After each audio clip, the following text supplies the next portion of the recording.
Vice Chair Cottrell, we're live. Thank you, Clerk. Good morning, everyone, and welcome to the Napa County Board of Supervisors Board meeting on July 23rd, 2024. I'll call this meeting to order, and could I have roll call, please? Supervisor Ramos? Here. Supervisor Berryessa? Here. Supervisor Gregory? Here. Please note that Chair Gallagher is absent today, and Vice Chair Cottrell. Here, thank you. And could I ask our new broadband manager, Mark Rivas, to lead us in the Pledge of Allegiance?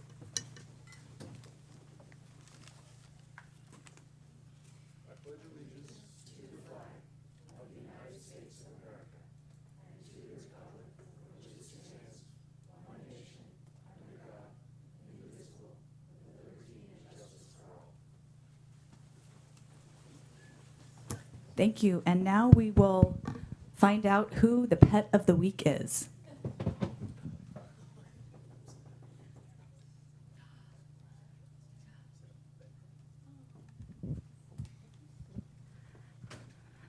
All right. Good morning. And who do we have here this morning? Today we have Otto. Can you tell us about Otto? Yeah, so this is Otto. Otto came into the shelter around May. He was found within the city limits of Napa. He originally came in with one of his sisters. His behavior or temperament-wise was very influenced by his sister. His sister was very friendly, very social. At the beginning, he wasn't as friendly and as social. He was a little bit more of like, I don't want to be around people. I want to be by myself. Now he's a little bit more bashful, but more friendly ever since we separated from his sister. He's been more outgoing, getting the spot of the spotlight. Now he's been back here for a few minutes now. He's been acclimating. He's been drooling a little bit. Once he gets comfortable with people, he's a lot more social. He starts kneading. He starts making biscuits. He starts getting more comfortable with people. He'll drool a little bit, as we learned with Amy. But overall, he's kind of more of a people cat than wanting to be on by himself. But yeah. And who among us hasn't drooled a little? So, well, thank you so much for bringing Otto in today. And I'll remind folks that the shelter will waive the adoption fees this week for Otto. So please check out the website or stop by. Thank you so much for bringing Otto in. No problem. Wonderful.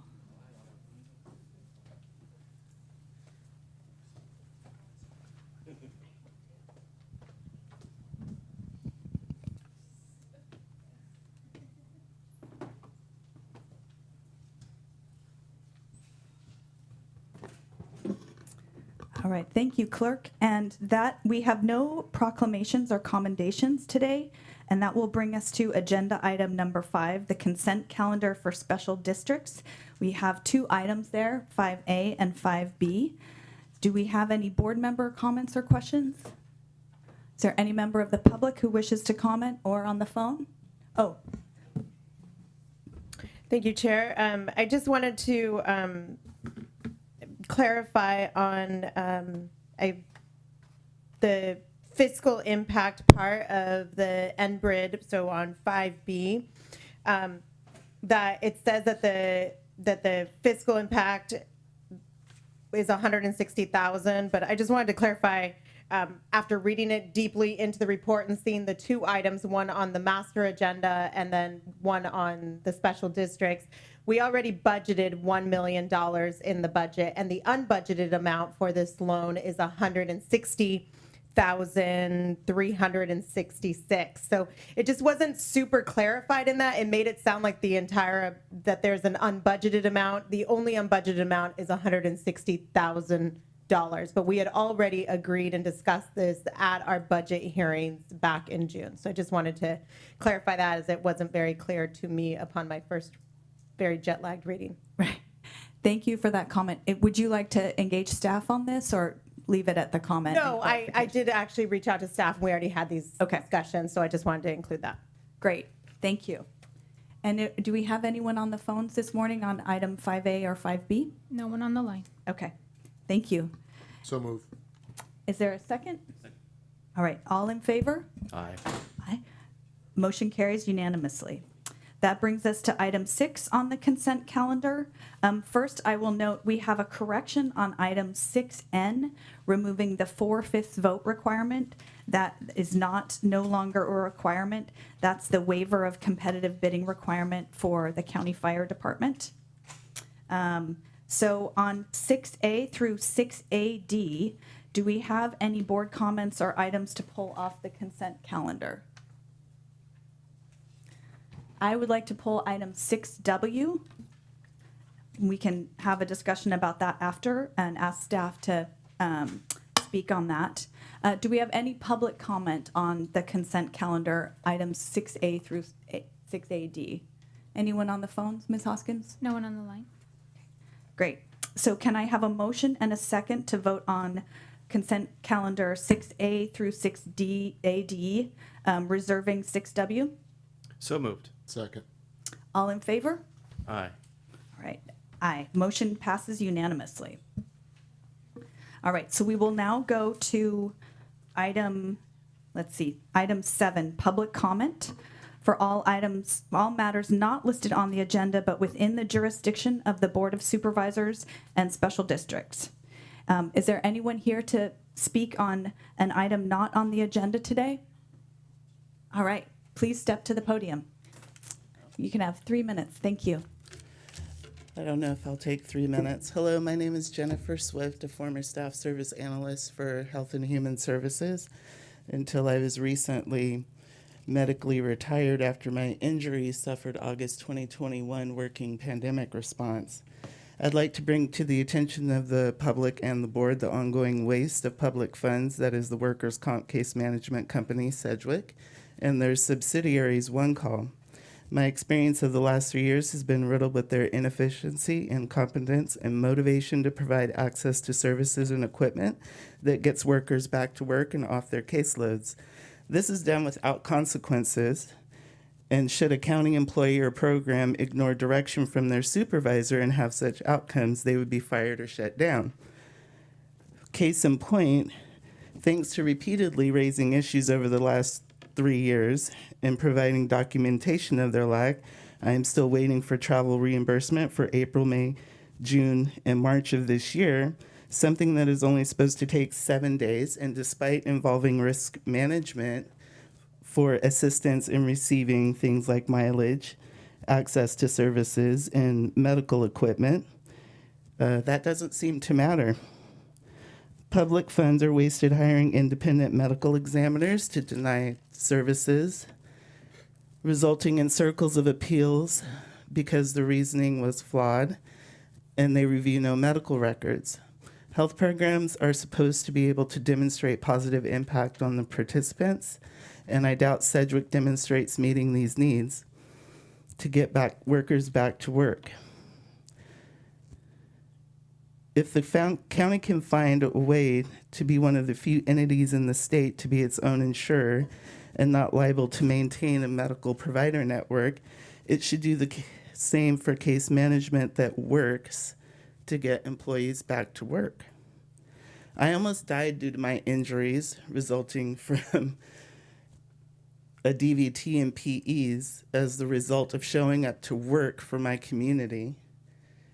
And this insult to injury that is this case management program needs to be looked at in depth because they are wasting public funds.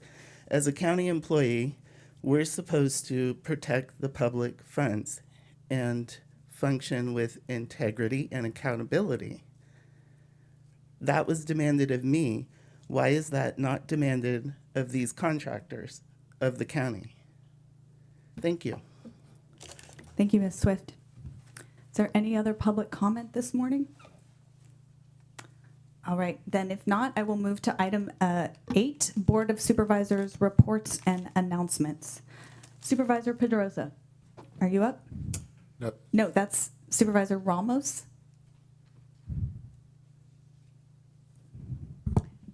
That was an old light, but Okay. I'll go ahead and take it. I just wanted to thank the board for the consideration of allowing me the permission to go to Vienna, having just returned yesterday. from the trip. I went to go tour the social housing sites in Vienna, and I can just say I'll report back and I'll work with the clerk to actually have a presentation of what I learned in my 6 15-hour days on this trip. But it was phenomenal to visit a worldwide capital of 2 million people with virtually no homelessness, everyone housed, and 70% of the population living in rental units, a system based upon equity of fairness and not equity of capital. So I just wanted to, and public transportation for €1 a day. So my mind is blown, and I will report back with more details, and I have some actual statistical information, including the funding mechanism that's utilized for these projects. But I'm really excited to have gone as part of the ABAG MTC delegation and hope that we can bring some of these ideas back. Thank you. Great. Thank you, Supervisor Ramos. Supervisor Gregory. Thank you. We had our NVTA board meeting last week, and the best thing I heard was that I think this Friday is the date, July 26th, the roundabouts under the new Soskell interchange will be active, and they'll start dismantling that traffic signal this Friday. That was great news. Yeah. So let's see if they stay on track there. Napa San and North Bay Watershed Association, which I represent Napa San on, but also the county, had our meeting at Napa San this month. And we reviewed our direct potable reuse water study that we, Napa San, got into with the city of Napa. And that's the idea of using excess treated water coming from Napa San and using it as drinking water. We're the first in the Bay Area to really look hard at that. And long story short, I can get into it more if you're ever interested in having a presentation here, that it's very expensive water and really would only represent a small portion of the overall city demand. So it didn't prove out to be worthwhile at the moment for Napa, but it's something we put on our watch list as something in the future we should be looking at as a drought contingency. So very fascinating study, kind of the first in the area to do it, and a lot of agencies are watching our work. So if you all want more, we can get you more, but that's the highlight. Thank you. Great. Thank you, Supervisor Gregory. Supervisor Pedrosa, any updates? No updates. Just a follow-up to what Supervisor Gregory shared. I think around recycled water, it's been a while since we've had a presentation, Supervisor Gregory. I think it would be a good idea to have them present to the board just to understand what the full capability and the capacity is. I think there's areas of the 4th District and now the 5th District that had hope of it connecting. And I know there's areas in the Congress Valley area that still might have some opportunities. But again, I just don't know the limitations of what the system is in terms of the infrastructure, but also the inputs that are required. So I think a global presentation would be worthwhile. Great, thanks. That sounds like support for the concept of a presentation coming back for a future agenda item. I had a couple of updates. First, I also have something I'd like us to get a presentation about. We have so many residents and local businesses in our community that are being impacted by incredibly high insurance rates or lack of availability of insurance. And this is a topic that we've all been discussing in our various capacities and committees that we sit on. Our legislative analyst, Andrew Mize, and I, when we went back to Washington to advocate on behalf of Napa County, had a lot of conversations about that. And the field is very dynamic right now in terms of what's happening at the state level. And so I think it would be really helpful for us as a board to get a presentation on the state of insurance, what possibilities are out there, and where we as a community can be advocating for our residents and local wineries and businesses. Thank you, CEO. And then I have a quick update on, there's a program called Path to Papers, which is a program for employers who may have employees who have DACA status, which is Deferred Action for Childhood Arrivals. And that program helps employers support those employees on their path to citizenship or long-term residency here. We have several nonprofits who joined the call. We're fortunate in Napa County to have a well-established network of groups who are helping residents on their path to citizenship or permanent residency. On the Move, Up Valley Family Centers, Immigration Institute of the Bay Area, and Puertas Abiertas, to name a few. And also, we're very fortunate to have Napa Valley Community Foundation as a leader and a partner in this space. And I wanted to share that Up Valley Family Centers will be hosting a forum for DACA recipients on the topic of advanced parole, which is an important option on a path to citizenship or permanent residency. That will be held on Wednesday, July 24th at the theater at Vintage High School from 5:30 to 8 p.m. And then the final update I wanted to share was in my RCRC board member role, I joined a call with Assembly Member Lori Wilson. We talked quite a bit about her work on transportation, but she also talked about the climate bond. And one of the pieces of that's a huge thing we'll all be seeing on our ballots, $10 billion that would provide funds for wildfire prevention, flood prevention, all kinds of natural disasters. But one of the keys that she pointed out is that counties, in order to access the funds that will be available there, need to have in place a vulnerability assessment. And our Climate Action Committee has just been reviewing the county's work on the vulnerability assessment. So we look at that Climate Action Committee as accomplishing a lot of things for us within the county, but it turns out that that will also be an important tool to have to access state dollars in something like the climate bond. So those are all some updates I had. Oh, and the final one, we will have the key ceremony where the county will be handing over the key to the Calistoga Fairgrounds. The transaction closed this week, and that ceremony will be happening also tomorrow, tomorrow at 4 p.m. in Calistoga. So it will be warm. All right, so with that, we will move on to item 9, discussion of items pulled from the consent calendar. So if I could ask someone from PBES to come sit up here and help us understand a little bit more about that.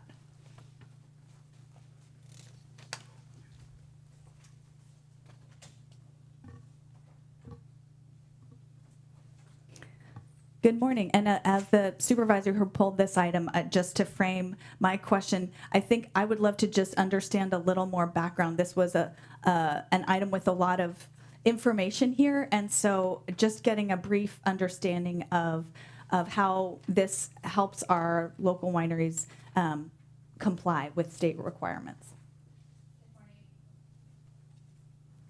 Good morning. I'm Stacy Harrington. I'm the manager for the environmental health team. And this is Kim Withrow, who's been working for several years trying to get this program together with, it's never an easy feat working with the water board. So here we are after many iterations, and Kim can get into the nuts and bolts. Good morning. Thank you for having us. So environmental health has been managing the wastewater program in Napa County since the 1970s. With a delegation, it initially started with a letter delegating the program to us from the Regional Water Quality Control Board. In 1982, the Board of Supervisors and the San Francisco Regional Board signed an MOU granting us the authority to expand that program, and besides managing subsurface disposal of winery wastewater, we are also managing ponds and the surface discharge of treated winery wastewater. In 1991, that MOU was updated and has been basically the foundation of our program for the last 33 years. So our wastewater program currently permits 174 wineries in the county. The winery operators are the hired consultants. They monitor their wastewater flows, they collect samples, they submit reports to our department for review to make sure they're in compliance with the discharge standards. They provide access and they coordinate with environmental health staff to do inspections, to respond to complaints, to troubleshoot maintenance issues, and all to protect the water quality and health and safety of the residents and the visitors of Napa County. In January 2021, the State Water Resources Control Board adopted waste discharge requirements for winery processed water, and that's to align all the counties and the regions within the state under the same discharge standards. Prior to that, different regions adopted their own standards, and some regions didn't have any standards. And so that order requires that all wineries that discharge at least 10,000 gallons of waste per year enroll under that state order. And the date of that was January 2024 that they were required to enroll. It also requires monitoring, sampling, and reporting with the requirements based upon the type of the wastewater treatment system and the size, with the largest wineries having to, with the largest wineries producing the most wastewater having to meet the most stringent requirements.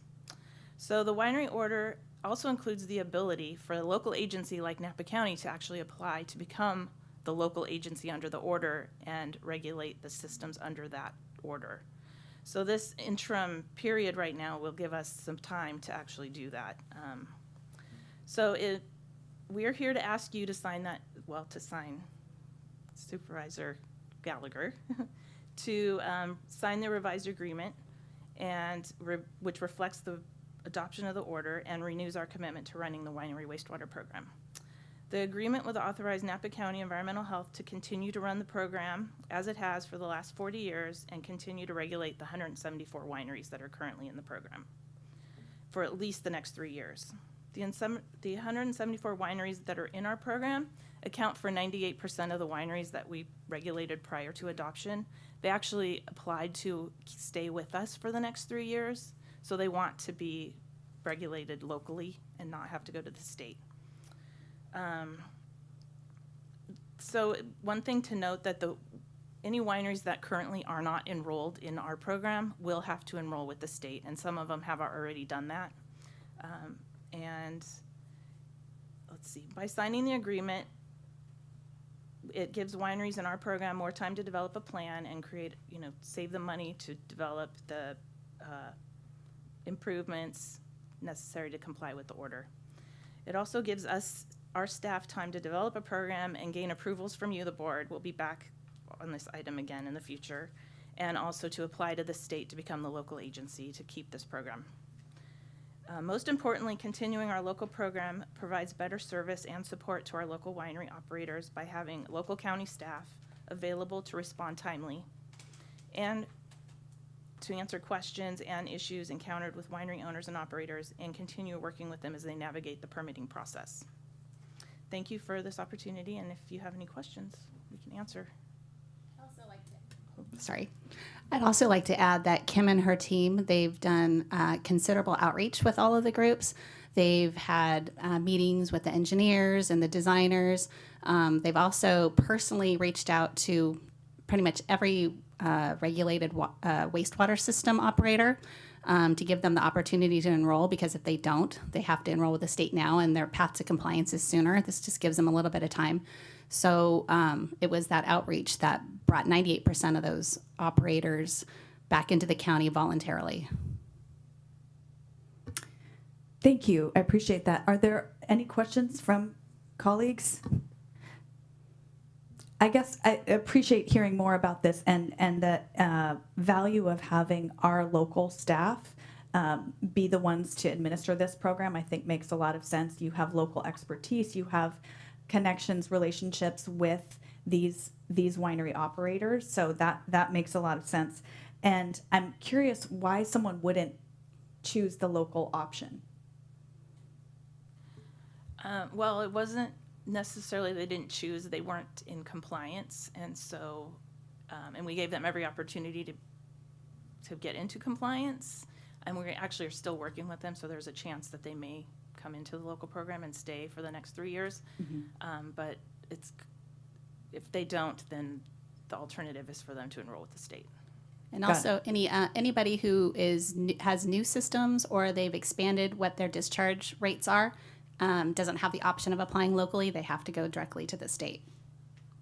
Got it. Thank you. And so it's good to know that we'll be getting another report about what the program actually looks like. And I think the one point that I wanted to just raise is when we think about this having an impact on particularly the smaller operators, and it's not just this impact, it's the impact of the next regulation and the one on that. So the cumulative impact is a challenging one. So, but I'm looking forward to the report when the new program is built out and Thank you for that.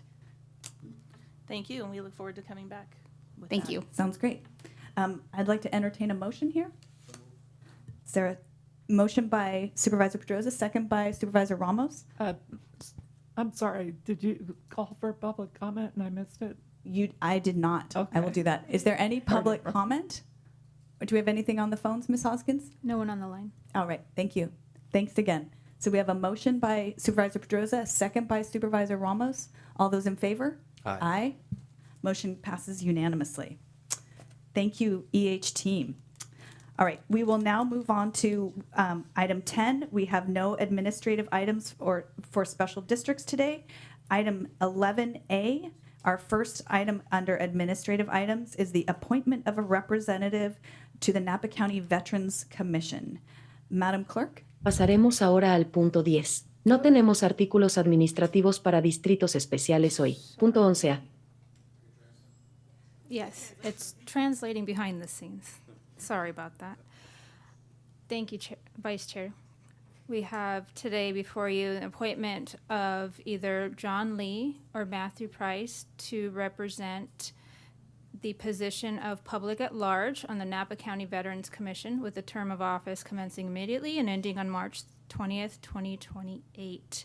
The Veterans Commission met on June 26, 2024 at a regular meeting and voted to recommend Matthew Price to fill this position. We are requesting today that the board accepts the recommendation of the Veterans Commission and appoint Matthew Price as the public at large member. I will first ask, is there any public comment on this item? Anyone on the phones? Okay. Is there a motion or a second? Yeah, I'd like to thank the two individuals for their interest in the position. It's always great to have more than one choice, and I also appreciate the commission in making a recommendation. Makes it easier for us because they did the vetting that we didn't necessarily have the chance to. So I would move staff's recommendation. Second. All right, so that's a motion by Supervisor Gregory, a second by Supervisor Pedroza. Before we vote, I also want to echo Supervisor Gregory's thanks to both applicants, and I would encourage Mr. Lee to continue to look for opportunities. His resume clearly shows a commitment to public service, so please apply again. So with that, I will ask for the vote. All those in favor? Aye. Aye. Any opposed? Motion carries unanimously. Item 11B, we will now receive a presentation on the Emergency Medical Care Committee and Emergency Medical Care Services Agency with Mr. Sean Vincent. Good morning. Good morning.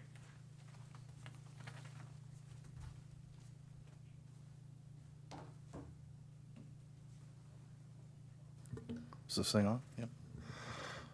Good morning, Vice Chair Cottrell, members of the board, Sean Vincent, your EMS administrator. I'm joined today with Lois Husted, Queen of the Valley, and the chair of the Emergency Medical Care Committee.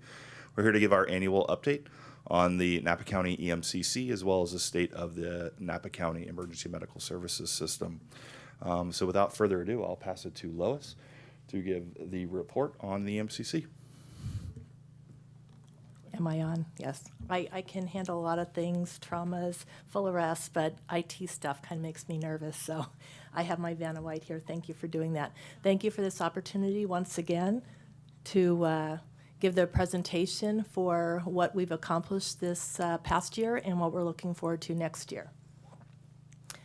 So the core of the EMCC committee, which is a advisory committee to all you lovely people, we review the ambulance operations in Napa County. We're the advisory committee to you, and we also review CPR in our community, public access to defibrillators, and first aid practices. You can see we have a very, very diverse group that kind of touches into all the areas. We have the air ambulance, Red Cross, CHP, we have the cities, we have the counties, we have physicians, the fire departments, sheriff's department law. So we have a lot of good input from all the people who make up the EMS system.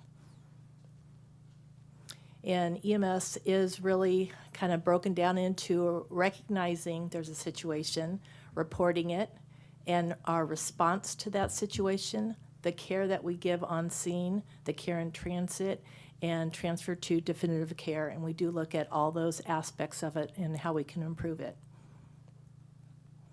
So in ground ambulance operations, you can see our numbers for last year. ALS, obviously, AMR, they are the provider for our 911, so they have the ALS calls and then the breakdown of the BLS calls and the total for the year. It was a busy year.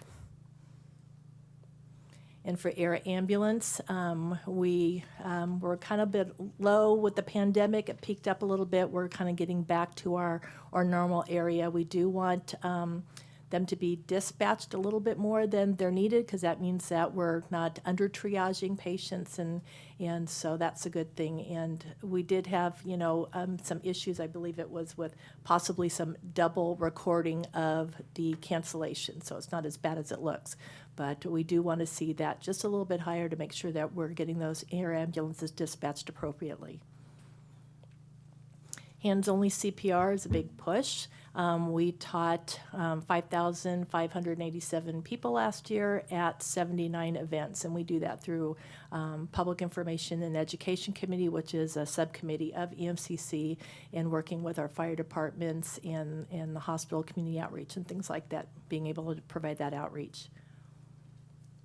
And bystander CPR, we're still doing well. We dipped a little bit, but we had so much more education last year that we're hoping next year, if I'm here giving this presentation or whoever is, that the numbers are a little bit better than the national average. We are a little competitive, and we do like being really good in the CPR and in the survival rate.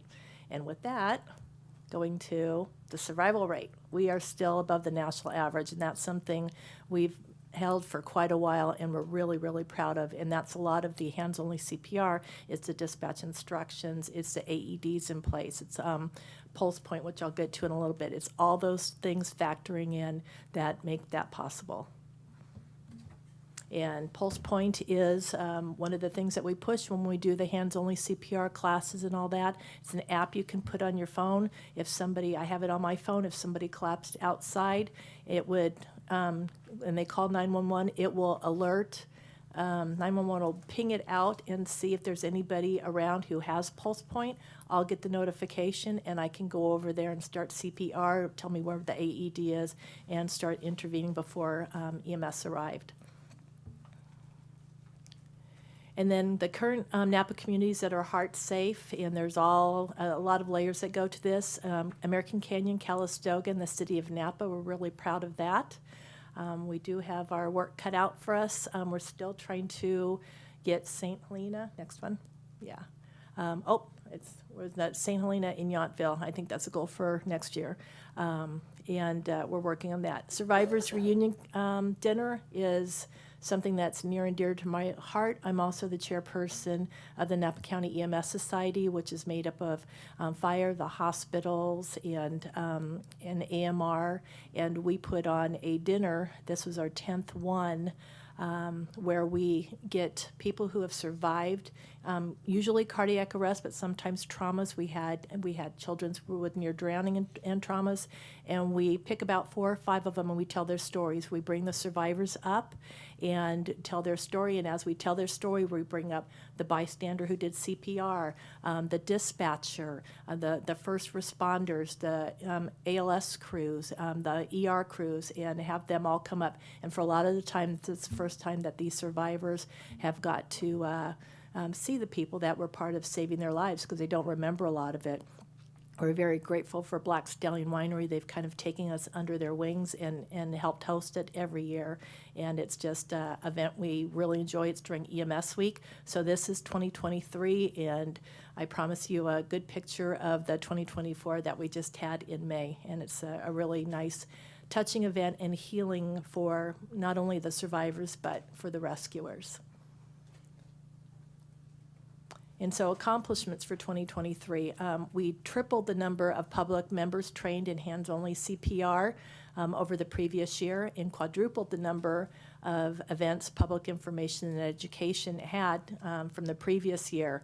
We've expanded the CPR from the grades 9th. Now it includes the 5th grade and the 7th grade. There was some research done on what grades we can start introducing this, and now we're starting in the 5th grade, and it'll grow each year as they go through school. And expanded AED placement to the Napa County Sheriff's and American Canyon Police Department. So goals for 2024, we want to continue to identify all the AEDs and the locations that they are, expand PI, a big push right now, especially with the Trauma Center at Queen, is doing Stop the Bleed training with just applying pressure and tourniquets. It's a whole program, and that can also save lives with early intervention, and also public access to nasal Narcan utilization. We want to continue to educate our community on hands-only CPR, and we're already working on more and more events that we can tap into to provide that education and collaborate with key community partners. As I mentioned, the ones that we're working on to become heart safe are St. Helena, Engwood, and Yountville. And rumor has it Yountville's pretty darn close, so happy about that one. And then I will now turn it over to Sean, unless you have any questions for me. Thank you. All right. So again, I'm Sean Vincent, your EMS administrator. I'm going to do an overview of the state of the Napa County EMS system. So I'll start with a staffing update. We are, for the most part, fully staffed. We did go through some churn in the last year as a kind of post-pandemic attrition, but we have, since the last time I met with this board, we have contracted with a new medical director, hired a clinical specialist, and also hired a new health and human services technician. So we're close to being fully staffed, and we're really excited to kind of have that full team to be able to move forward. Status on our systems of care, and so just a quick background on systems of care. We have specialty care centers that address very specific needs to 911 recipients. And so if you're having a heart attack, if you're having a stroke, you're having an incident it's a traumatic incident that requires specialty intervention, we do have facilities for all of those within Napa County. And so we have our level 3 trauma center, which is the Queen of the Valley. They just received a review from the American College of Surgeons, and we're extended for 2 more years, if memory serves me, and glowing reviews. And I can't not mention that Lois Houston was noted in that as being a major factor in their success. So Lois and Frank and the team at the Queen do a great job over there as a trauma center. We are fortunate. We have 2 STEMI centers, and STEMIs is related to heart attacks. And so we have interventional cardiologists that are able to care for you, whether you're up valley, down valley. And both of our hospitals in Napa County are STEMI accredited centers.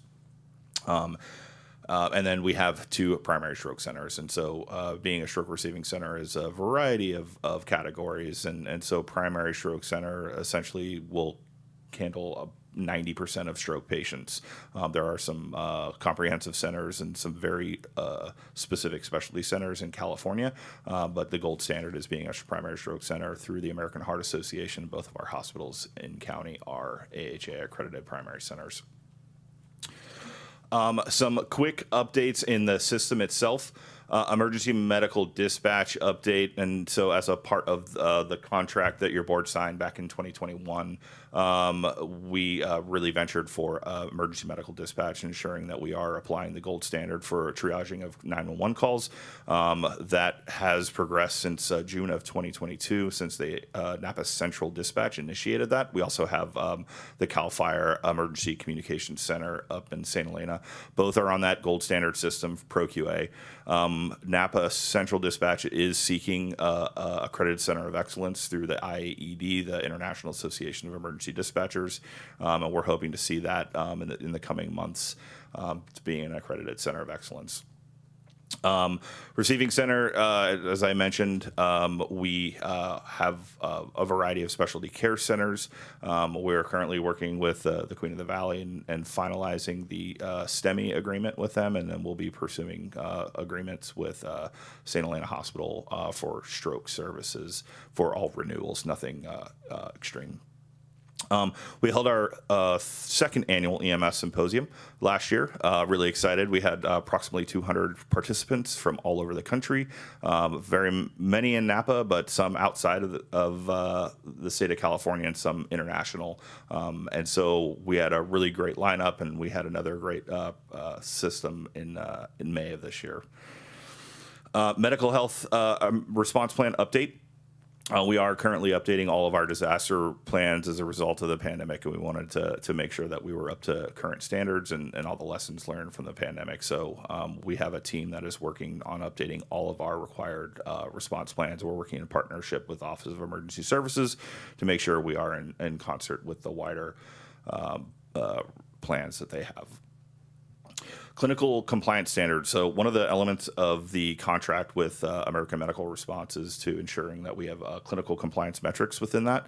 And so historically we had response times. We knew what time someone called 911, we knew what time the ambulance arrived, but we didn't really have any objective metrics to be able to measure what care happens once our paramedics arrive on scene. So Napa County is probably the first in the state of California to establish contract compliance metrics associated with clinical care. We are through our testing phase with that. Run into some challenges with the technology, but we've been able to objectively measure the quality of care that American Medical Response has provided, and we're trailblazing on the implementation of that. And then finally on this, we are currently working with Office of Emergency Services on updating our multi-casualty incident management training, hiring a consultant to come in and assist us in, how do we interface EMS, law, fire on a large incident. And so we are working very hard with OES to make sure that we are prepared for the big disaster that hits. Next up, I wanted to share our ambulance patient offload time, and APOT is something that I report out every year. It's a hot button item. There was even a bill passed in 2023, AB 40, related to some problematic ambulance patient offload delays. The standard that the state has set, I believe, is 30 minutes for what we should expect an ambulance to arrive and then that patient to have a bed. You can see all of the hospitals that we would reasonably go to. We have a couple of one-offs throughout the greater Bay Area, but for the most part, we go to Kaiser Vallejo Hospital, Queen of the Valley, Adventist Health, and Sutter Solano Hospital. You can see we're all under 30 minutes for all those. So I just wanted to share that we are doing well with that. The AMR exclusive agreement. So as your board remembers, we signed an agreement with American Medical Response in September of 2021, and those operations commence in December 31st of 2021. The contract, it guarantees reliable emergency ambulance services throughout the county to ensure that once someone calls 911, they have a standard of care that will arrive. Some of the things that came into that contract were some system enhancements. So disaster response equipment enhancement, two major things that they had within that and that have been implemented and actually utilized in the last year was a disaster communications trailer or truck that is able to deploy a communication system. They utilized it in the hurricane down in Southern California to be able to support some California operations. We also have a multi-casualty incident bus. It's able to transport 12 patients. That has actually been utilized for a variety of reasons in the last 12 months. And so we're really excited to see some of those tools that we have to be a part of the wider system. There were enhanced response time standards, and I've talked about in past years how we kind of shifted the response time requirements where there used to be a 15-minute clock in some places, now it's a 10-minute clock. And so we're continuing to measure those. We've really seen that the performance of that shift in a positive direction over time. And so we're really excited to see kind of increasing the care and quality to our community. I won't get into the clinical performance metrics. I think I talked about that, but that is definitely a major part of the contract.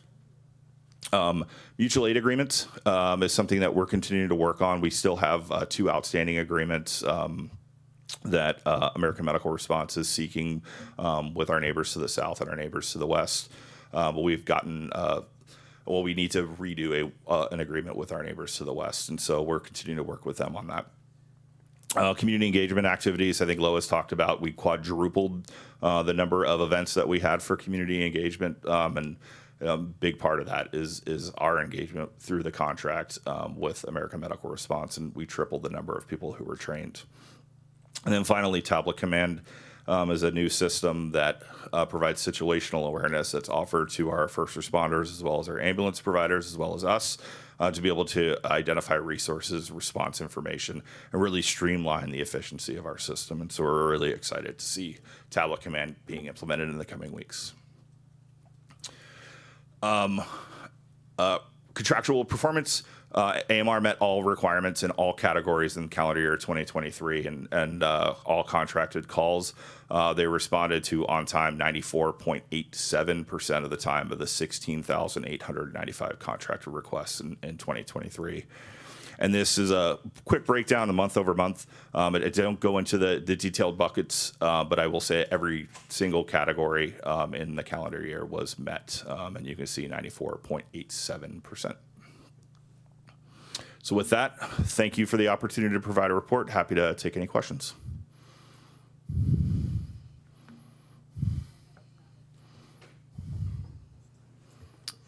Your mic is not working? Okay. Oh, there we go. There you I will go. just thank you both. That's really informative. I want to first turn to my colleagues to find out if you have any questions or comments. Supervisor Gregory. Yeah, thank you very much. Great report. You mentioned response time metrics have changed, and I know we have one for rural and one for urban. Can you explain that a little bit differently? Yeah, so we have five geographic zones. And so we have our urban zone, which is the geographic footprint of the city of Napa and the city of American Canyon. We have suburban zones, which in the old contract was the city of Calistoga, city of St. Helena. In the new contract, we expanded that to include the town of Yountville. We included the Deer Park. We included Angwin. We also included some of the eastern edges of the city of Napa and Coombsville and out Monticello Road. And so we expanded where that requirement was from a 15-minute clock to a 10-minute clock, generally. We also had a wilderness zone. Where we previously had a rural zone and a wilderness zone where it went from a 15-minute clock to a 60-minute clock. And so we kind of split the difference on that, where we shrunk the wilderness zone to have more calls than what we're calling rural 2. And so it's the same volume of calls, but we essentially 50% of the calls that were previously have a 60-minute clock now have a 40-minute clock. And so we're really enhancing the response times in some of those areas that are closer to the valley floor. Great.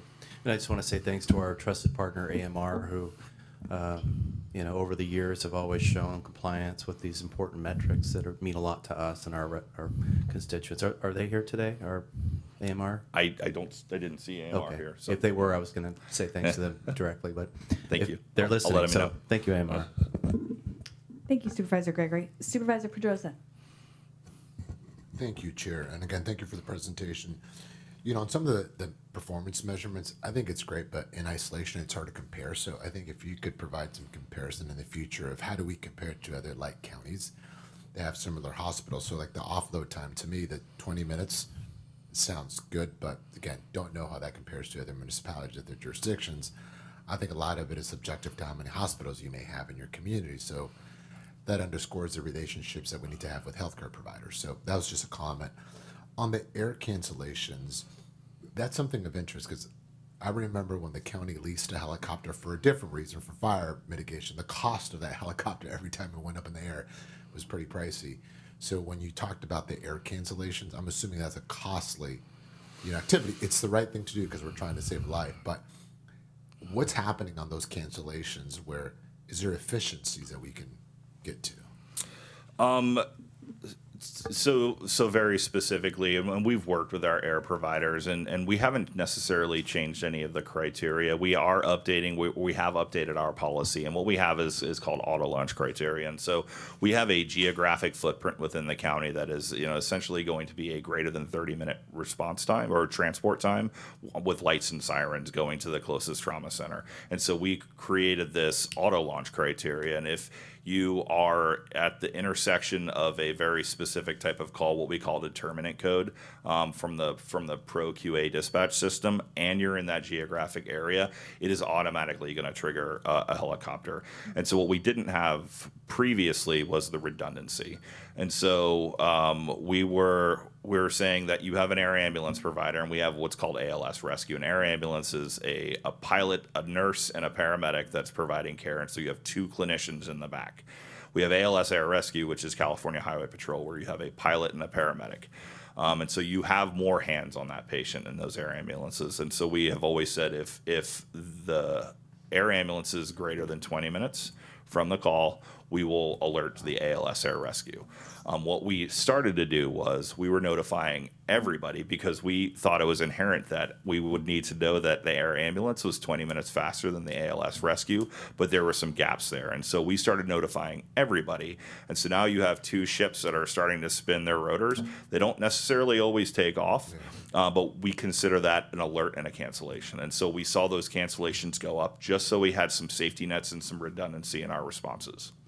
I get it, and public safety is number one, right, and saving life as well. It was just understanding those mechanics. And then lastly, just because I think the best way to get behavior is to start young. The outreach to schools around CPR and things like that, just walk me through a little bit of that, because if we're not doing it, I'd love to do more, and maybe we are. So just share a little bit on what efforts we're doing with our schools, or how can we partner with our local schools.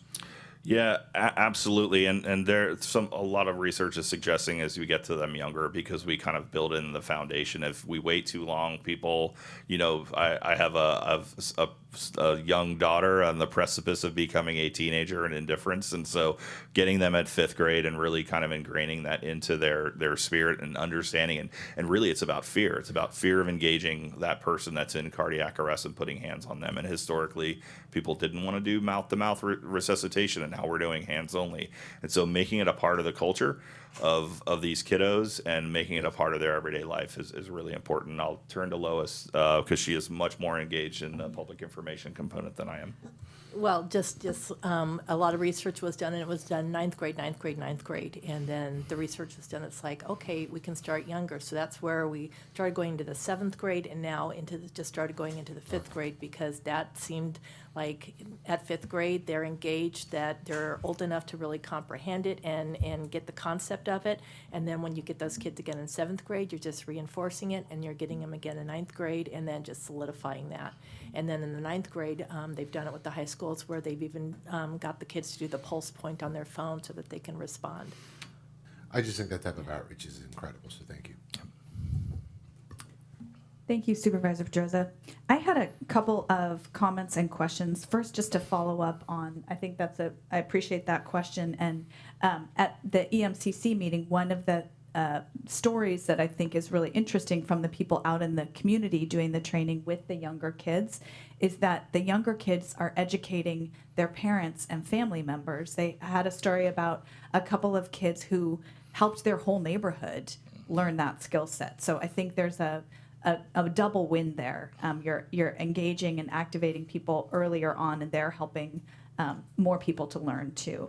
So, and then I wanted to just ask a question. You mentioned the multi-casual incident management training plan, and that sounds like a really important document. And again, when disaster hits, people want to know that we have plans in place. We not only want that training, but also understanding what's happening in the community. So I would love to get an update on that plan when that's more in place, so the community can understand a little bit about the high level. We don't need to have the nuts and bolts, but to understand how our different responders work together in that kind of setting, I think would be helpful.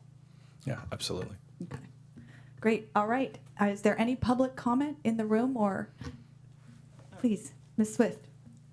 I just want to say, from a personal standpoint, thank you. That is amazing. You learn something new every day. My father passed at the Habit on Trancas after a heart attack. Queen of the Valley AMR did amazing, but no one helped him when he collapsed. It was a while before anyone called 911. So that you're doing this early intervention and the outreach, the impact that it will have on families and the survival rate, I just thank you for it. Thank you. I'm sorry about your loss. Thank you. Thank you for the comment. Do we have anyone on the phones, Ms. Hoskins? No one on the line. All right. Thank you. We look forward to the next report. All right. With that, we will move on. I also want to just let my colleagues know this is a long agenda, so if you need to step out for a minute for any reason, please feel free to do that. Supervisor Pedroza, I do see 2 coffee cups at that end of the. I'll step out of Right.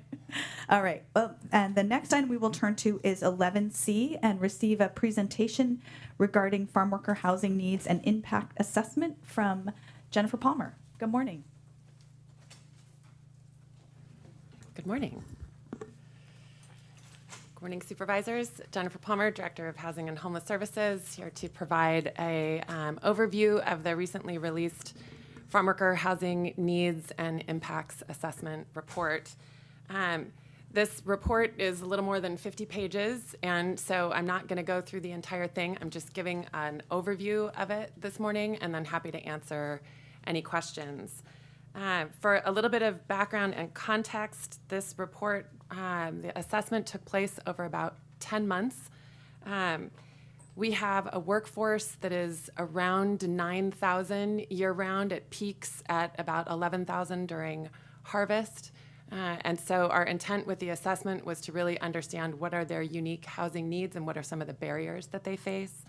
The reason, just from an economic standpoint, that this is so important and also speaks to how we designed the report is that the wine grown in Napa County represents about 4% of all the wine grown throughout the state of California, but we are responsible for 25% of the total revenue for wine. So the wine that sells here sells at a pretty high dollar. It represents a little more than $9 billion in local sales tax and revenues and $34 billion across the United States. So what happens with the workforce and their housing challenges has a ripple effect into the industry that impacts all of us on a lot of different levels. So we approached this assessment really wanting to understand both. What is the human impact of the housing and the challenges that the farm workers are facing, and then how is that impacting the industry, so that solutions are really looking at both.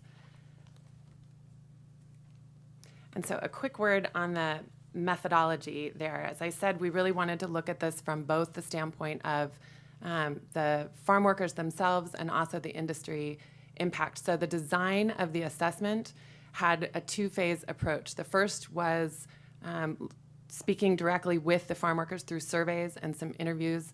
We'd originally anticipated focus groups, and we just couldn't quite, there were some logistical challenges with that. But then the second phase was to be talking to members of the industry and the social support services. I want to make a quick note here to say when the board asked for this report, we put out an RFP. These kinds of assessments are a huge undertaking, and often you are hiring pretty significant research enterprises to go out and do a lot of the field research and pull together the report. So we had designed what we thought was the scope of work and put it out for RFP. We did not get a single response to that RFP. So the response we got was we could do it next year, not this year. And given the timing and how critical a need this is in the community, we didn't feel like we could wait another year.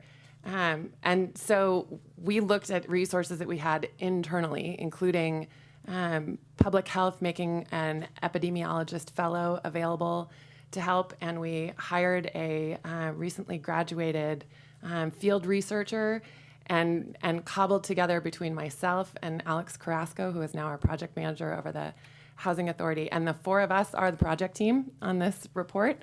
This was probably the most adaptive work I've ever done. I've never led a study like this before, but I'm super proud to be able to say that we set out aiming to do 500 surveys and 15 interviews. We finished in 10 months with 683 direct surveys and a total of 20 interviews. The primary field researcher, she's with me here today, Maria Membrilla, sitting behind me, personally did every one of those. The amount of effort that went into that kind of field outreach, for comparison, Salinas and Pajaro Valley has a 90,000 population of farm workers, and their survey done in 2018 had 400 surveys. Ventura County has a population of 20 to 25,000 farm workers, and they did 418 in 2021. So just to say the outreach and the effort that went into this is pretty extraordinary to reach 8% of the total workforce here in 10 months. That could not have happened without incredible partnership from the industry. We had so many different owners and operators of wineries and farmer enterprises make themselves wholly available to help us connect with their workforce. So included in here are some of the key survey collection partners, as well as everybody, all the businesses that we spoke to for the key informant interviews. But to say that this is very much a partnership in bringing this report forward is exceptionally true. The other folks I want to highlight before we get into some of the data are our steering committee members. We had a 9-person steering committee group. These two represented sort of the swath of the industry and service folks engaged with farm workers. Their main focus and direction to us was that this be both a human-centered research project, so really elevating the voices of the farm workers first and foremost. The second, that the final report be a really human-friendly report. A lot of the background that we did when we were looking at other communities' farm worker housing needs assessments, they are 500 pages long. They are entirely text. They are very difficult. Even when this is a topic that you're super interested in, they're very difficult to get through. So what we wanted at the end of this was something that is really user-friendly, that is a good reference tool, and that tells a visual story very quickly so that people can get to the information without necessarily needing to read 50 pages. So that is very much the look and feel of the report. And I want to acknowledge we do have a few of those steering committee members here. So Rex Stoltz with the Vintners, Stephanie Gall with the City of Napa. And then I also want to acknowledge our own Housing Commission was also a key contributor to how we operated the assessment. And Judy Myers, one of our housing commissioners, is here as well. So human-centered really was the driving force in how we approached this. And the reason that was so essential and getting to that many individuals working in the fields was so important is that you don't ever want to have a solution that didn't have a problem. And the only way to know that for sure is to talk to the people and hear from their perspective what is the issue and then what are the solutions that they're asking for, because we don't want to be designing things that nobody's asking us to be solving for. So the 4 main findings really are centered around who is the workforce, what are the trade-offs that they're making in order because of the housing situation now, what are some of their unique barriers, and then how are all of those things impacting the industry. So that's very much how we designed and tried to present all of the data. The first main one, when we talk about who is the workforce, there is this very distinct difference between within the overall workforce, those who work year-round and those who work seasonally but annually return. And that's an important distinction, that it's not seasonal one and done. We spoke to almost nobody who was here for their first time in Napa. Even the seasonal workforce has been returning year over year. That breakdown is about 40%, 60%. So 40% of the workforce works year-round, 60% is annually and seasonally returning. That year-round number has been steadily increasing. What we heard from employers is they are adapting to be able to employ workers as much as possible on a year-round basis because of retention challenges. Nonetheless, there are some really key differences between those who are working year-round and those who are here annually and seasonally returning. The first is the age span. There's about a 10-year difference between those who work year-round and those who are here annually and seasonally. A really significant difference in language. English, there's fairly low English proficiency across both groups, but the percentage of Spanish versus Indigenous language that is spoken, Indigenous language is 40% of the folks who are here annually and seasonally returning. Their primary language is an Indigenous language, and they've learned Spanish. And then finally, households with children. Very distinct differences between across the board, and I'll get into this in just a second. The vast majority of the folks who are here working have children. There's just distinct differences between who's able to live with their children and who is not. So those who are working year-round are more likely to be living with their children as opposed to seasonally and annually returning. There's family separation happening. So I'm going to just go through a couple data points for each of the findings then. The first is, this one I feel like is very important because there's this perception in the community that our farm worker workforce is a single unaccompanied male. And so there's a lot of housing solutions that are discussed for that individual. That is certainly one of the individuals that's here. But by and large, most of the folks working here have children. 75 to 85% are parents. 25 to 40% are parents of children under 18. So that gives you some sense of how many families are involved in the equation and the difference between what we have available for kind of community-wide solutions and like the farm worker housing centers and some of the things that we should be talking about in addition for housing for families. The next is on just what kind of housing everybody's in right now and how they're making those housing situations work. So the majority of the folks who are working here are in a single family home or an apartment, wherever they are, whether they're here in Napa or somewhere else. Intergenerational households was a really interesting data point to come out of the research, that so many of the farm workers who are able to make it work from a housing standpoint are doing so because they're living with their adult children and or their grandchildren all in a single household. So for year-round workers, 86% have children and 56% are living with their children under 18. Annually and seasonally returning is 75% have children, and about half, 36%, are living with their children under 18. One of the things I want to touch on, because I think this gets to some of the solutions we can talk about at the end, is the value of intergenerational living. This was a real bright spot in the data that we saw. That kind of intergenerational household has all sorts of health benefits, including the strengthening of families. There are improved health outcomes for individuals living in intergenerational housing. There's reduced social isolation, and there's access to childcare. So as far as looking at how we can support farm worker households, how we support intergenerational living is one of the really big, bright opportunities.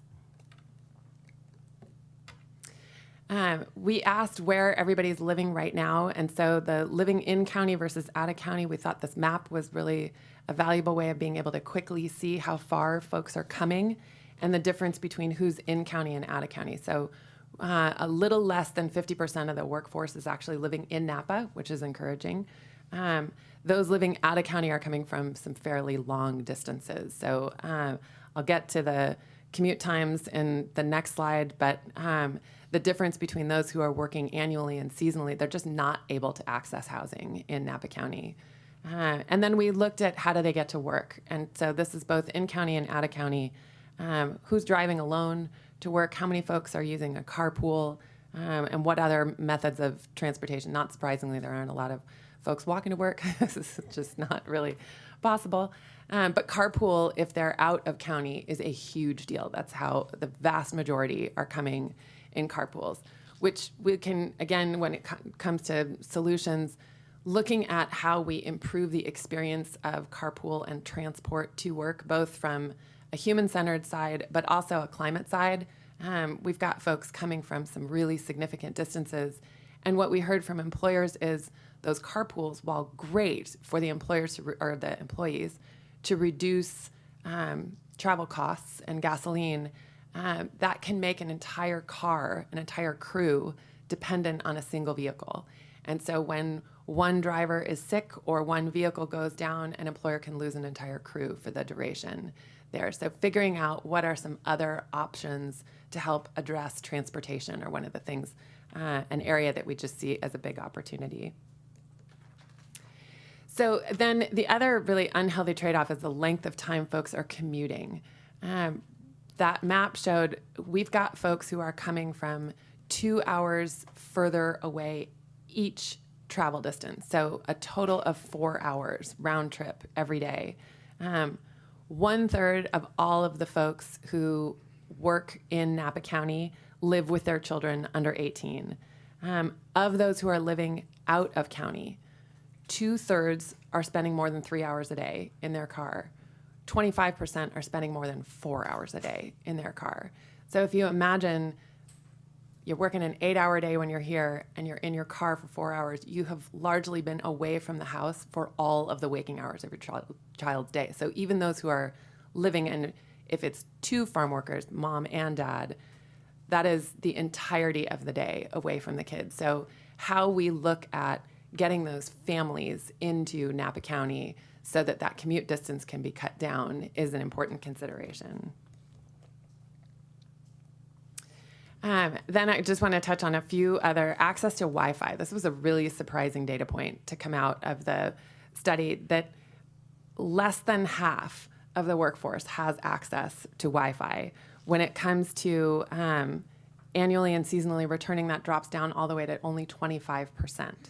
The reason this matters is access to Wi-Fi, how you get information over your phone and potentially your computer, is how people get civically engaged. It's how they get basic information. It's how they access career growth opportunities after work. And it's also how we access essential services, medical care, all of that. So the really limited ability to get Wi-Fi is restricting this workforce population from being able to engage in a very basic way in the community. Overcrowded housing was very pronounced in all of the data. We're highlighting here a couple different individual stories of seasonal workers who struggle to ever get a lease, and the adaptations that they're making. Either we had one group, 17 individuals in a single hotel room because that's all they could get their hands on. We had another of, 17 in a house and 7 in a single motel room. That would have been quite a motel room. And one of the challenges with overcrowded housing that has this sort of cascading and cyclical impact is they get here one year, they manage to get into an arrangement where they're sharing a house, somebody's got the primary lease and there's 6 or 7 individuals in that lease. They're there, they pay their rent, they're good tenants. That primary leaseholder may be able to get that house year over year. Nobody else has developed any rental history. So the other 6 individuals there have nothing to show a future landlord that they've paid that rent, that they've been a good tenant. And so they sort of just get into this cycle of never being able to get to the point where they can show, even if they've been coming here for 7 or 8 years, they have no demonstrated rental history for their own rental application. The other really surprising data point was the sleeping in places not meant for living. 1 in 6 year-round farm workers and 1 in 4 annually and seasonally returning experienced an episode of sleeping in a place not meant for human living. So in other words, experienced homelessness during the prior 12 months of that survey. Most of those, from what we could gather in the interview portion, are folks who had really long commutes, and so maybe during the harvest season, they chose to sleep in their car overnight for a couple nights because they were working really long days. Those are valuable overtime hours, and it was just too far to be driving back and forth. But I think this is an important data point nonetheless to highlight, because it also speaks to, when we present the point in time count numbers every year, there's this perception of who is homeless. And this data is showing these folks are all working. And some of them are working year-round, and they're experiencing homelessness. So they're sleeping in a tent, they're sleeping in a car, because they're trying to make it work, and their housing is so far away. And so it's just a really valuable thing for all of us to hold in our mind, that the folks experiencing homelessness are as diverse as, say, the perception of who is a farm worker in here. Languages spoken. English is spoken by about 25% of the workforce. This is important to understand because a lot of housing applications are English only. A lot of the social support is primary English, that's certainly increasing in the nonprofit community. But we spoke to affordable housing developers here who don't have bilingual staff on site to assist with applications. And if you're applying to move into an open unit at an affordable housing development, you have to go and apply in person. So to not have staff who can assist in the language that folks are speaking becomes a real barrier to accessing housing. Other things like being able to access banking and basic social services, like how to know your rights where it comes to what kind of housing conditions do you have to live with? What can you object to? That kind of thing. Those supports really need to be all in English and Spanish. The other data point we just wanted to visualize here is the number of indigenous languages. So 40% of the annually and seasonally returning workforce speaks first an indigenous language.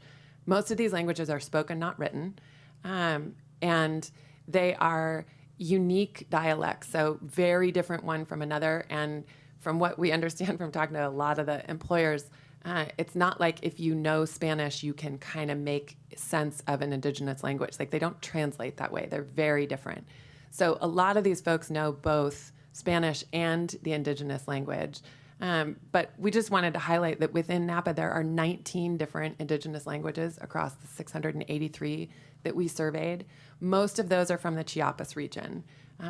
So southern Mexico, that's very different from Sonoma. So you tend to have folks coming and then bringing more workers from their home communities coming over. But I think really understanding that we could use more indigenous language support for languages spoken in the Chiapas region in particular.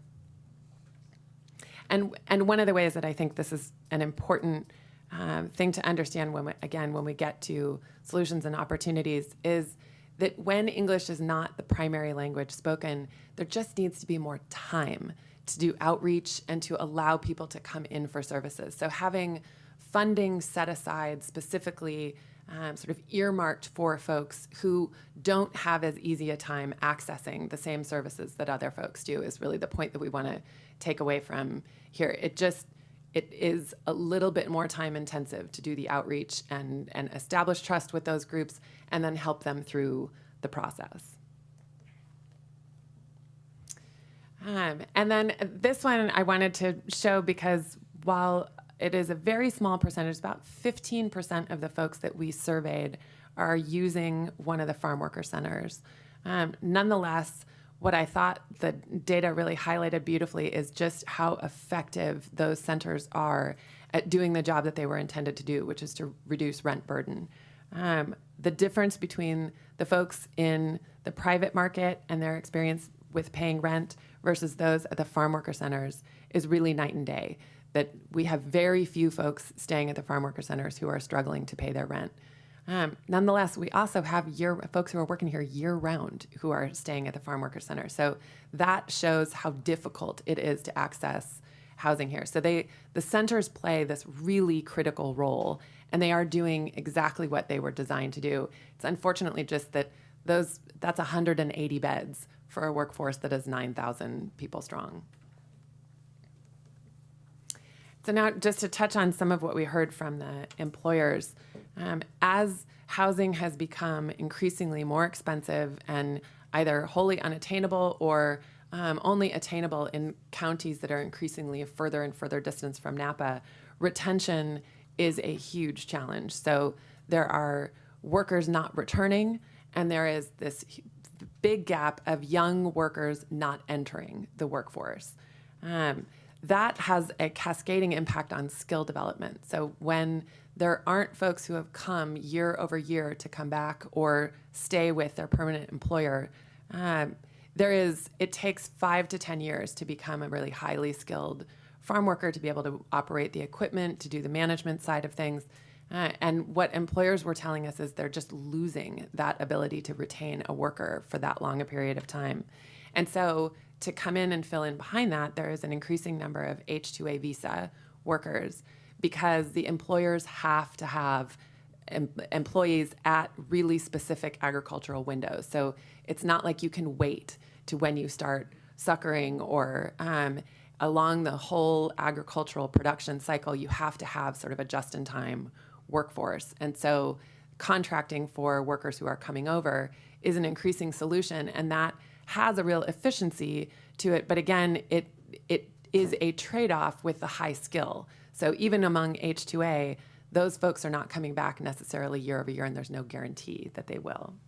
And so the slide that I have up here is just to highlight the huge difference in tenure when folks are able to remain living in Napa versus when they're out of county.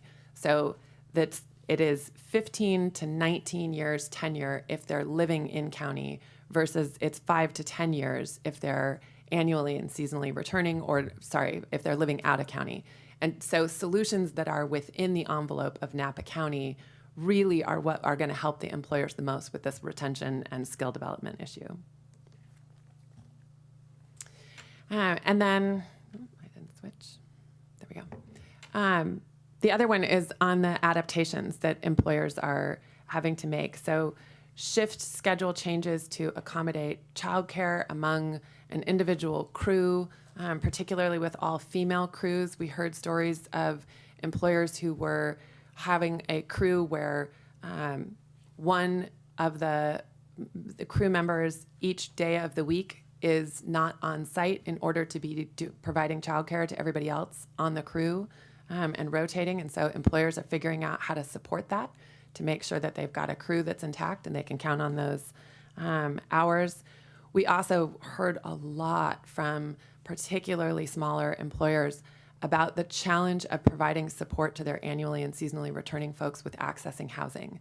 That increasingly employers are moving into what, from my seat, I really hear as like a social service capacity in order to help their employees not be sleeping in their car, not experience sleeping in places not meant for living, but that because that is an annual cycle, that when it's annually in season, they're doing that every 9 months at the start of the season, and that strain is beginning to stretch their operational capacity. So they're hiring positions. There's several talked about farm worker advocate positions who are literally just folks on their management team who are responsible for connecting with the workforce and figuring out what do those folks need and how do they connect them over to social services. It's the larger employers that are able to do that. The smaller ones were saying, this is exhausting. We don't really know what we're doing, but we have to do it because we can't figure out how else to retain a workforce.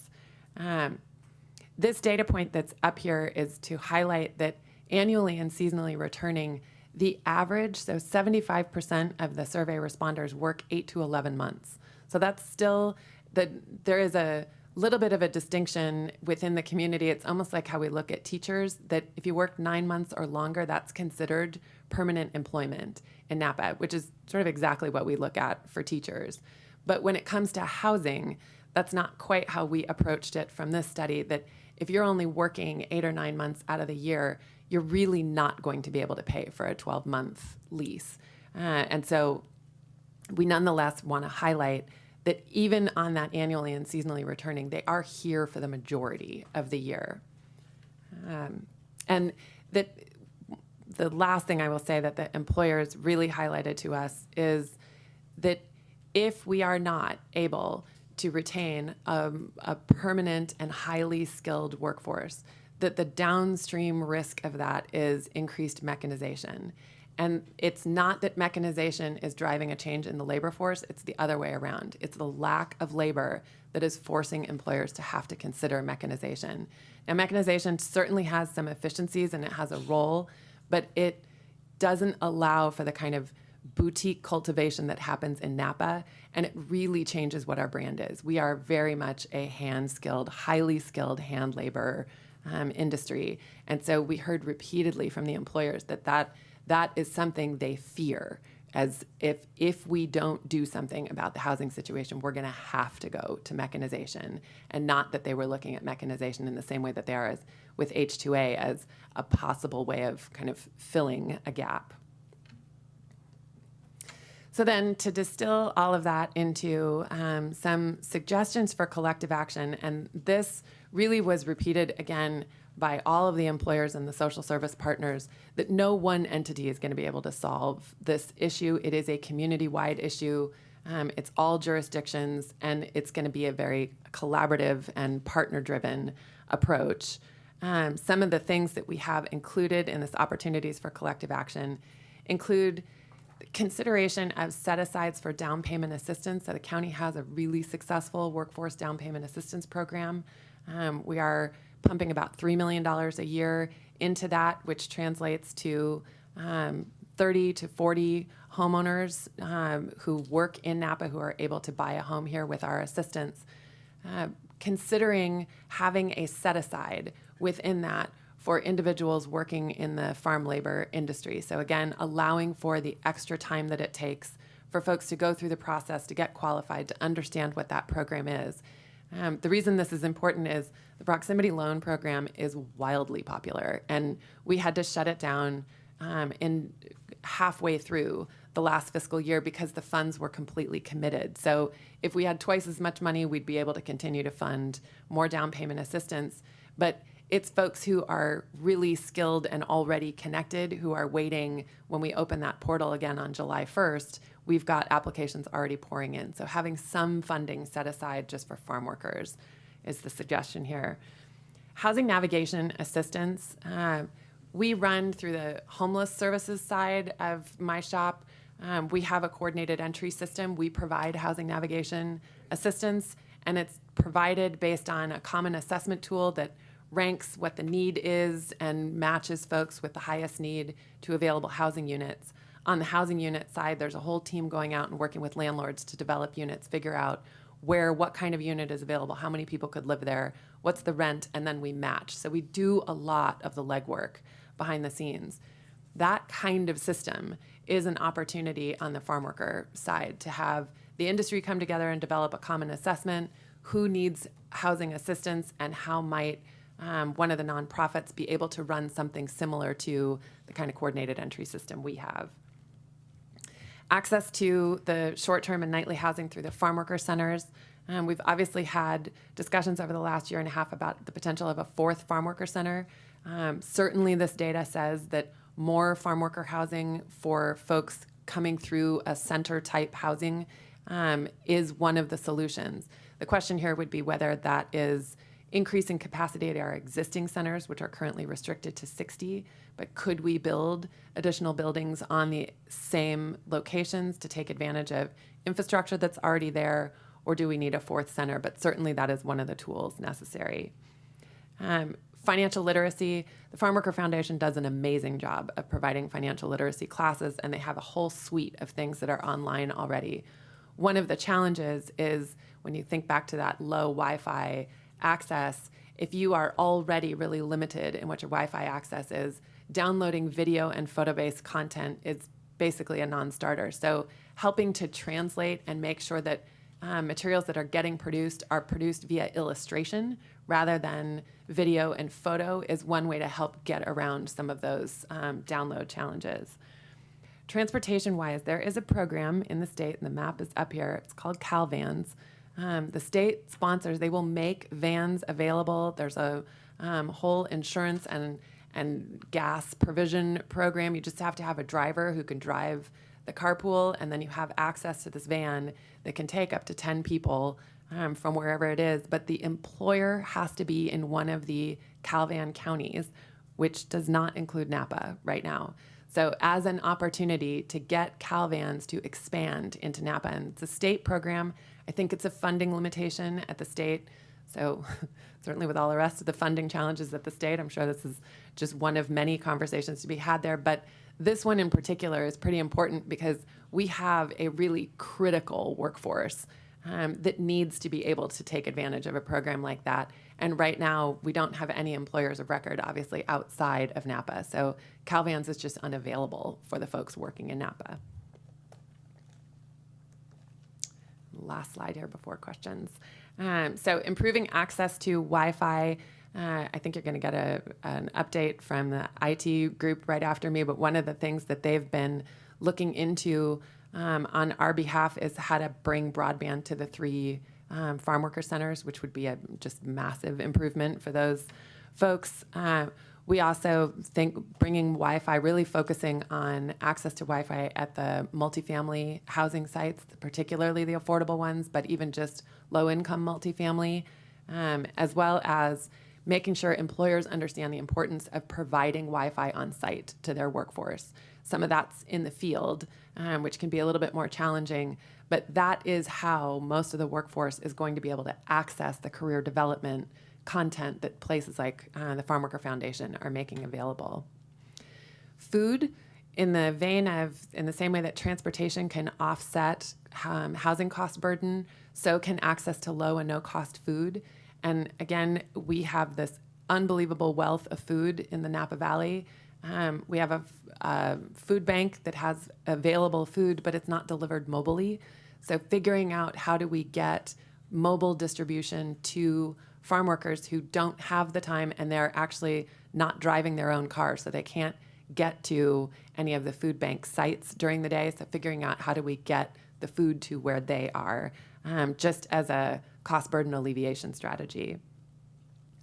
Employer provided housing, this was not something we dove deeply into, but we did hear from many that there are buildings on their property they would happily make available to their farm labor force, but there's a lot of restrictions and permitting issues, and things can get very expensive very quickly for things like leach field improvements and that kind of thing. So how we might explore making low and no cost loans for that in exchange for deed restrictions really gets down to the math. And I don't have a proposal necessarily on this, but we'd love to explore it a little bit more,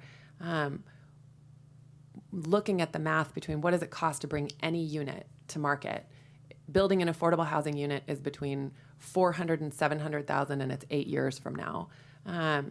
If we can do that at a much lower cost, at a much faster timeline, it's sort of like the ADU program, that if we can get the equivalent of $50,000 investment, we can get a new unit brought to market because that's what it costs to do the septic or the leach field or anything like that. That's a better investment than just waiting for affordable housing to be developed. And then the last two are really about a multi-jurisdiction action plan and supporting additional affordable housing funding. Both of these speak a lot to the regional housing bond measure that's coming in November. The expenditure plan that goes along with the BAFA bond is the way that we can start a multi-jurisdictional action plan for farm worker housing, because we will be talking about funding and collective use of that funding. The other is, I think you're going to have in later in August an item come back with looking at our impact fees. Those impact fees have not been updated in over a decade, and that is the primary source of affordable housing funds for the county. And so keeping in mind that anything we do to increase those fees and what we collect there is how we're able to fund a lot of the work that goes along. And so there, I will stop there and say all of this report is available on the county website. We have it printed in hard copy. We really imagined most people were going to want to see it digitally. So it is online. And we are right now working to have it translated into Spanish. And so we will shortly be publishing it also in all Spanish. And then the final deliverable is a narrated overview, kind of 5 to 8 minutes of what is in this report that will be available in English and Spanish so that community groups can really be able to inform themselves. We will make ourselves available to do as many presentations as possible, but we want to make this as user-friendly and readily available. So both of those things will be coming in the next month. And that's it. Thank you so much, Ms. Palmer. And I want to first say thank you to staff and all the community members who've taken the time to work on this massive project, and what a collection of data here. What I'd like to do is tell my colleagues we will do a 5-minute comfort break after this discussion, but I'd love to open it up to questions, comments for Ms. Palmer at this point.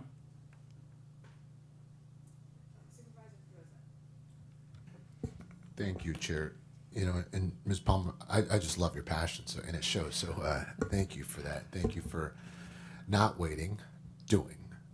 So just know that's appreciated. Look, just some general comments. It's hard to find new people that want to do this work. It's hard. My dad was a farm worker, and one generation it stopped because most folks that come from Mexico or other parts, they don't want their children doing the same thing. So that imbalance is not a fault of us. It's a fault of progress in the land of opportunity. So that's why I do think the H2A program is gaining traction, and that's not a bad thing. Yeah. That's creating opportunities for people to come from a foreign country, work hard, go back home, and come back. There's nothing wrong with that system. Okay. So I do think that if that's where the market's going, that's okay. So that's part of just understanding what's happening through evolution, and having more tech, more mechanization is not a bad thing either. That's just part of evolution of what we're seeing in market forces. So I am interested in providing more housing in general, though. And there are things that are going to happen. My dad was a farm worker and they bought a house. That's just what happens when people are financially disciplined. And whether there's down payment assistance, I think that's okay too. I'm interested in a center. And I think what you're seeing and the fact that there's a waiting list, that shows that there's a demand for this. And we're not going to solve that by going and building one unit at a time. And you kind of said it, look, this is a problem. We want impact fees, but then we complain about the cost of housing. They kind of relate to each other. So you're not going to move the needle on that. But there are opportunities, I think, to look at where strategically it could make sense to go buy a new center. There's funding for that, from my understanding, from the Sanford level. So, for example, the old Woodland Valley School site out in the middle of nowhere, where there might be no neighbors to complain about it, that could be a great affordable housing site. So I think, and I'm just using that one because I drove by it the other day, but I think those opportunities of looking where it strategically makes sense to build this, to buy property for the betterment of our farm workers, I think that is a solution and an action item that I'd like to see happen. Because yes, we can do regional plans, but I'm not interested in more studies. I think we know what we need to do. We know the problem that we're trying to solve. And I was a believer of wanting to see family farm worker centers previously, but I do think it is changing because the people that are here now, they're here. And I don't think the people that are struggling for housing are folks that have been here for 10, 20 plus years. I don't. I have family members that came 30 years ago and now they're living in apartments or have a home. So that's why I'm trying to figure out what the problem that we're trying to solve. And I think it's the transient population that are coming in from other communities because the pay in Napa is better and higher than if you were a farm worker in Madera County. Yes. Right? So that's the problem that we're seeing. So if we want to provide those jobs, I think we should. That's where the farm worker centers, to me, become more of the surgical solution that we need. So again, I don't know if you can just comment on the funding. If you know of any, I would be interested to kind of hear your comments on that. For a fourth farm worker center? Well, certainly the regional housing bond, I mean, that is funding that could be used for development of a center. Other than that, there isn't a lot of state funding because of the model that we use. So the Joe Cerna funding really is available for permanent farm worker housing, and then we have that sort of special allocation that delivers $250,000 a year for the operation of our 3 centers. But because of the way that we run our centers, we just don't fit with the state housing model. So the bond is the primary, and local funds would be the other one. Well, I think a private-public partnership maybe could be a solution, because I think there are sites out there that, you're right, the criteria that we probably don't meet to be eligible, but there's maybe other ways to fund that. And look, just in terms of overall, conditions locally, I think we're incredibly blessed to have farm labor companies that do treat our farm workers well. And this saying that NUFO says all the time is, we celebrate 100-point wines, but we also celebrate 100-point winemakers or farm workers. Yeah. There you go.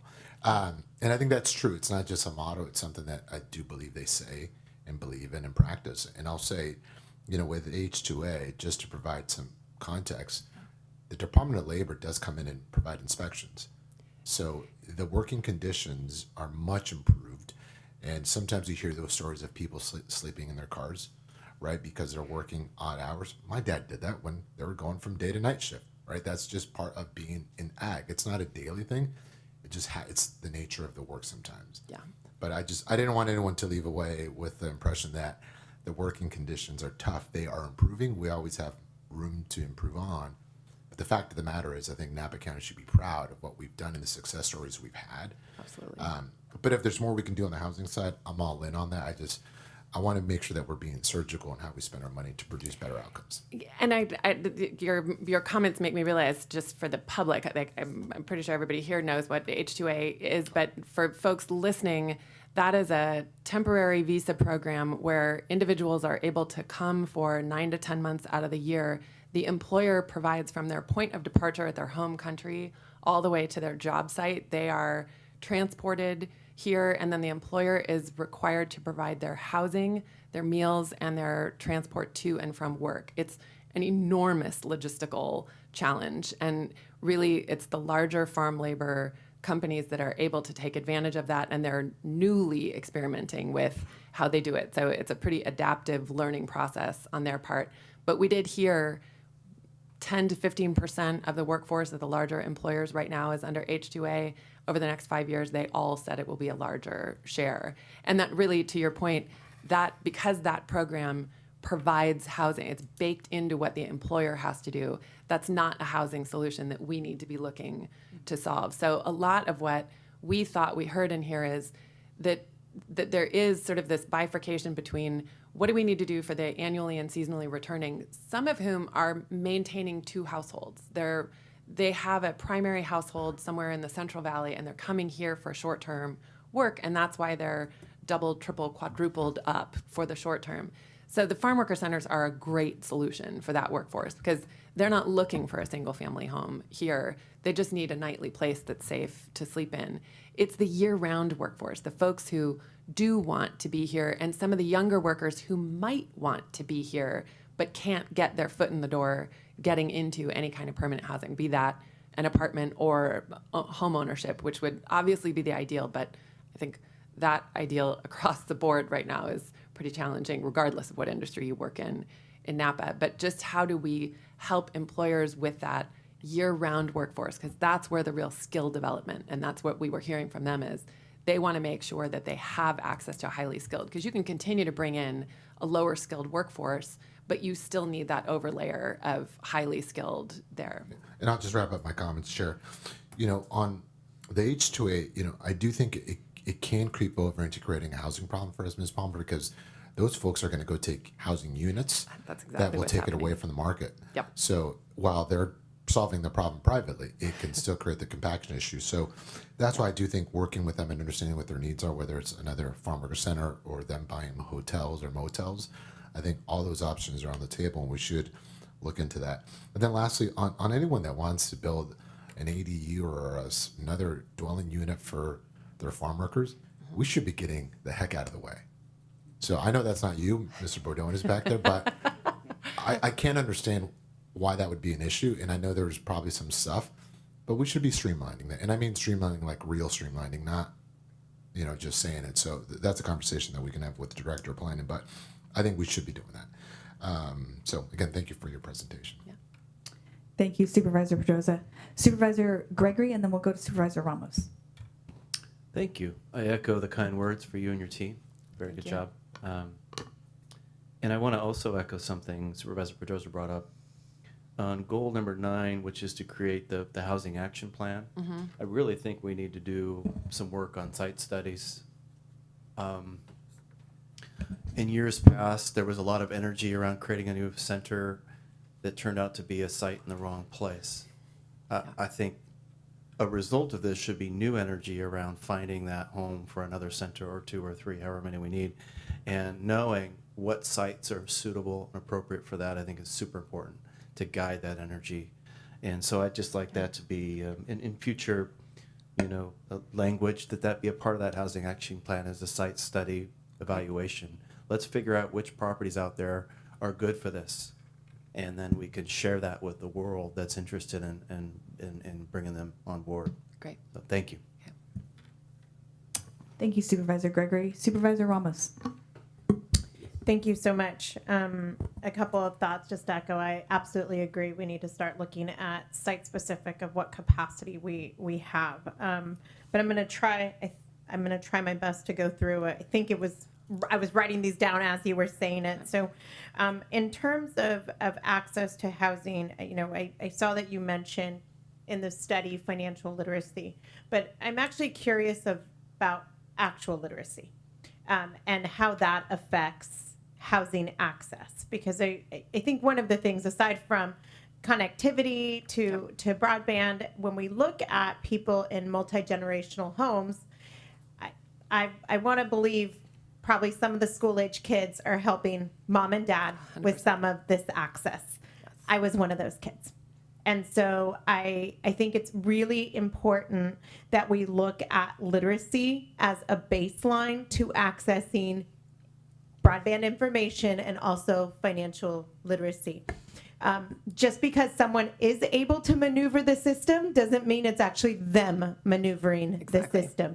So I think that's our library director is here. I think there are some opportunities there, and I know that we do literacy programs within our farm worker centers and provide access through the Farm Worker Foundation and others, but I really think that we need to look at the foundational building blocks for success actually start with literacy access. The next one, when it comes to the occupancy that we have in our farm worker centers, I'm very curious on a number of visits personally and talking to some of our residents there. Not all of them are working within Napa County. They're accessing work in other counties as well. So I am curious, did we delve into that? Of what percentage of their work is outside of our counties. For example, there was one man at a Calistoga center. He had worked 4 days in Napa County and 2 days in Lake County. And I think that that's a really important consideration here. Not looking at it from the perspective of, you can only stay here if you work in Napa County, but we're the ones that are sustaining these farm worker centers. So I'm curious how that overlaps with your recommendation of a regional housing plan. I saw that, I think it was on the second to last slide, and you didn't touch upon it too much. So I'm wondering, how do those two intersect? So multi-jurisdictional was what I was meaning, like all of the jurisdictions within Napa, not outside of the county. And most of that is because right now the county of Napa is largely the sole funder of those in partnership with the CSA4, the public-private partnership for the assessment. But I think there's a role and an opportunity for the rest of the jurisdictions to get involved as we look at a fourth center, because financing the fourth center is the big challenge. And yes, we do. So we do verify at the time of application for lodging, they are full-time employed in Napa County. What you described with the 4 days and 2 days is a common way since the state changed what overtime regulations are and how many hours in the day. Farm workers functionally got their hours cut, and so they're not able to work as many hours.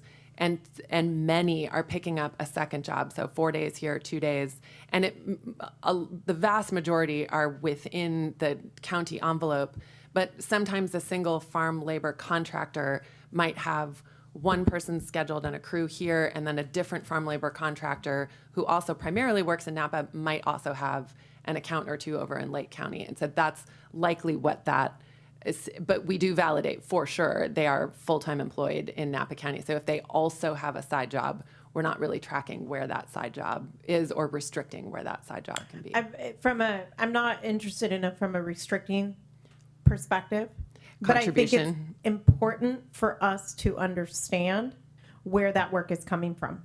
That is a data point that is incredibly important to the investments that are being made, not just from vineyard operators here, but from what the county's contribution is. We need to track that. If 20% of the benefit of these centers is going to Lake County, it's time we have those conversations. And really that comes down to how we as a community continue to sustain our farm worker centers, because it is an incredible model that we are having here. But knowing with the changes in labor that have occurred and having talked to some farm workers and seeing that, I am concerned about it. So I would hope that in moving forward, we look at what that data point, again, not from a restriction standpoint, but from an investment standpoint, and what are we getting and who is riding our coattails on this, which in many respects, and I'll tell you, it was one employer who provided 4 of the days of work here in Napa County, same employer providing 2 days of work in Lake County. So from the situation that I spoke to, that person at the Calistoga Farm Worker Center. The next one, I'm I think the data points as to who lives with their children, and the you touched upon it, of a primary residence and a secondary residence. I think that that's an incredibly important place for us to look at. Also, from layering, which I don't see that you did, of affordability, right? It's not that they don't want to bring their families here; it's that they simply can't afford to bring their correct. families Yes. here. My father has a crew that comes from Madeira, and that crew has a house over there. They'll sometimes stay in hotels around here, or they'll just time it so that they're arriving late at night. They'll ask for, can we start at a later time, and then they go in the morning. I think that is an incredibly important point to understand the difference in price, and really asking the question, right? If you could relocate your family here, would you want to? Because that is, when I look at the overall sustainability of a community, these are members of our community. I'm the daughter of a farm worker, and I got to live in private farm worker housing. I thought it was my own. I thought my parents owned the house until one day my parents said, we're buying a house. I said, why? And they said, because we don't own this one. Not everyone has that opportunity, but I think we need to ask the question of who would want that opportunity, so that we can really understand that universe. These people, these farm workers, and are part of our community in establishing this economic engine, and there are barriers to fully integrating into this community. So I think we need to ask that question. Next, on the Cal vans, I think this, and I'm looking to our legislative director back there, Mr. Mize, at some point, we need to look at the percentage of what we offer from a revenue standpoint to the state, and we need to start demanding our fair share. And this is actually one of those access points. It's great that the state has finally assisted us in supplementing our revenues so that we can continue to operate these farm worker centers. A unique model only here to Napa County. I still think we're the only ones that do it this way, if I'm correct. Yes. But why we aren't receiving other funding, especially from these transportation programs, is incredibly concerning. So I think that is a legislative platform opportunity for us. The next one comes to the Joe Cerna funds. And my brain is in a different time zone, so if you could help me. We did create some family farm worker units. Yes, Heritage House. Heritage House has them. 29. 29. Okay. We were having some problems filling them.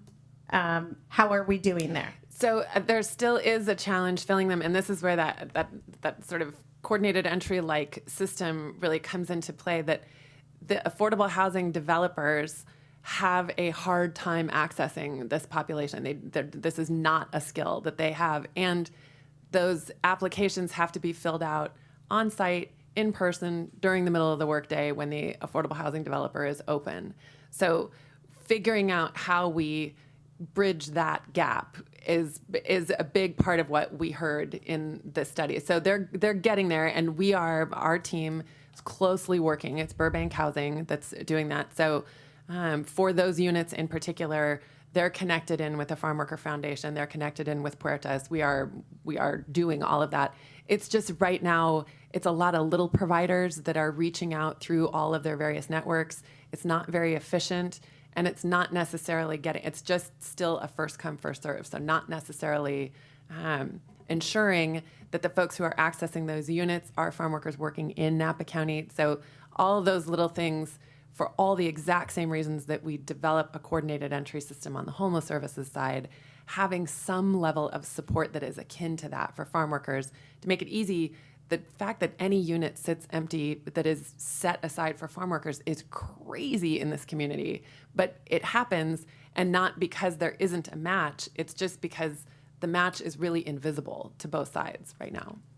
I think that really, my opinion here, I think that really needs to be a priority for us, because if we're not able to show the high utilization of these funds, it's going to make it more difficult for us to access them in the future. So I really think we need to look at a system that asks that question, as I started before: who wants to move their family here? Who wants to have access to living in this community is incredibly important. And next, when it comes to the family farm worker sites and kind of the path we had started on, and we pivoted to really doing this study, and I'm glad that this has come forward.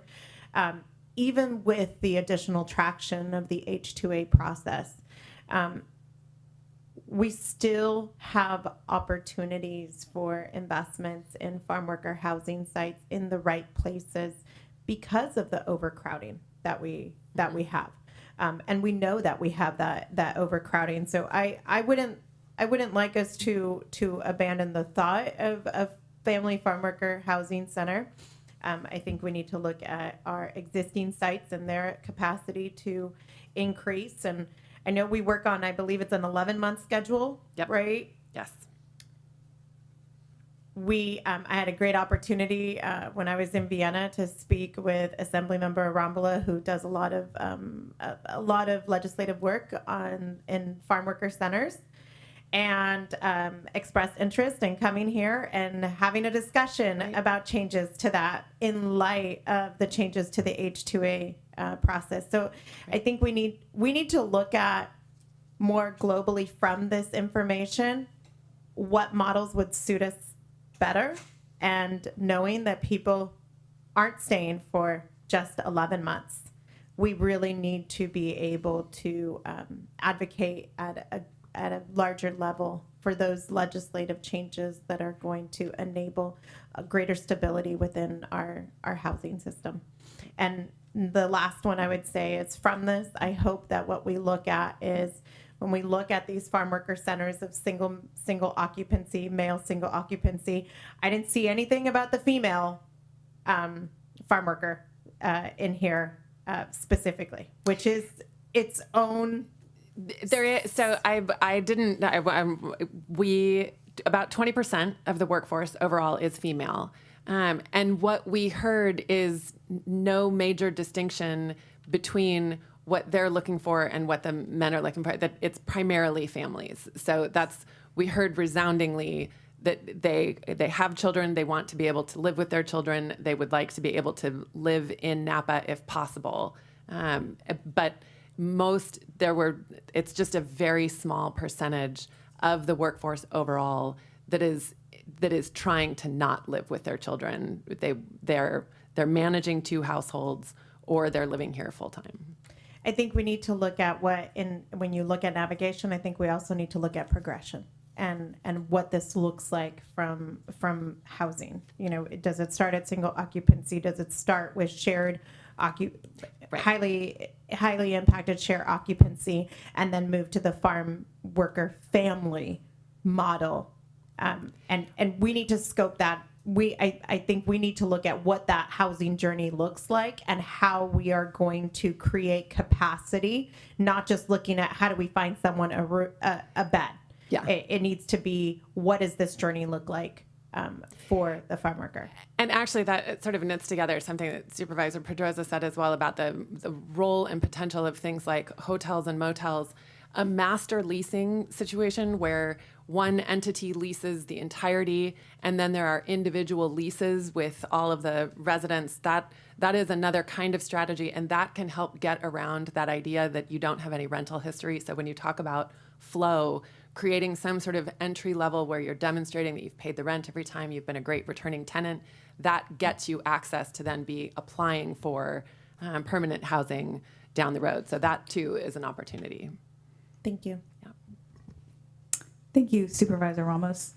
I first want to just say, I think you can see that this board is really engaged, and, we have questions and ideas, and so I hope you feel the work, the time that you and your team have invested is well worth it, because it's clearly a priority for all of us, and we know it is in our community, too. I wanted to also make the point that the fact that you had no consultant available was, I think from our perspective, not a bad thing, because I think we got a really great product out of that, which I think benefited from the expertise of everyone involved. So not that you want to go that path all the time, but congrats on creating this. Thanks. So a couple of questions. You gave us a list of 10 potential ideas. One question is, are those prioritized in any way? And then the second question, I'll just kind of put these all out there. Will the committee continue to meet and make more recommendations? And then finally, the big question is, what do you see as next steps? We've heard ideas from here. I really like Supervisor Pedrosa's point. We have the studies in place, so it's time to take some action. But help us understand in your mind what you see as next steps, and where this is a discussion item only for us. So help us understand where we will have an opportunity to move things forward. Great. So prioritize, the list was not meant to be in a priority order, so it's not 1 through 10, it was 10. But that was also intentional in that I don't necessarily think all of the recommendations are for Napa County to be the lead entity to take it on. So this was meant to begin a community-wide discussion, and bringing together partners. That action plan side of it is getting everybody together to take a look. So doing a little bit of a roadshow for this presentation, making sure that the industry groups and each of the other jurisdictions are aware of the report and its findings, and then convening a group to begin to figure out who has what resources, how do we attack different things. The recommendations, the steering committee was convened for this report in particular. It was an incredibly engaged group of individuals. And so I think if the ask of that group is would they continue to be involved and bring forward additional recommendations, that's sort of how we've seen the interplay between the steering committee and the Housing Commission. The next group to receive this presentation will be the Housing Commissioners. And bringing back recommendations, yes, is the answer. We would love to be able to bring back additional recommendations. And I think the appropriate time for that is after we've gone to speak to all of the other jurisdictions to see what else bubbles up, who hears what, where is their energy around things. And as far as next steps, I think what I would like to do is have direction from the board to go do those presentations and then come back after we've done that and as we're starting to develop the expenditure plan to see where are the gaps. So what can we put into an expenditure plan, and should funding be available? What do we feel like is funded? And then where are the areas that there are either opportunities or gaps? And then bring back recommendations that way, rather than necessarily decide right here, unless there are things that you know for. I mean, I've heard a loud and clear site study and some work. We can begin that right away. If there was anything else on the list that I think I also heard, maybe a legislative advocacy for the CalVans, which would be amazing. And then if everything else could be in a couple months, I come back with here's what we heard from the community and the other jurisdictions. That would be ideal.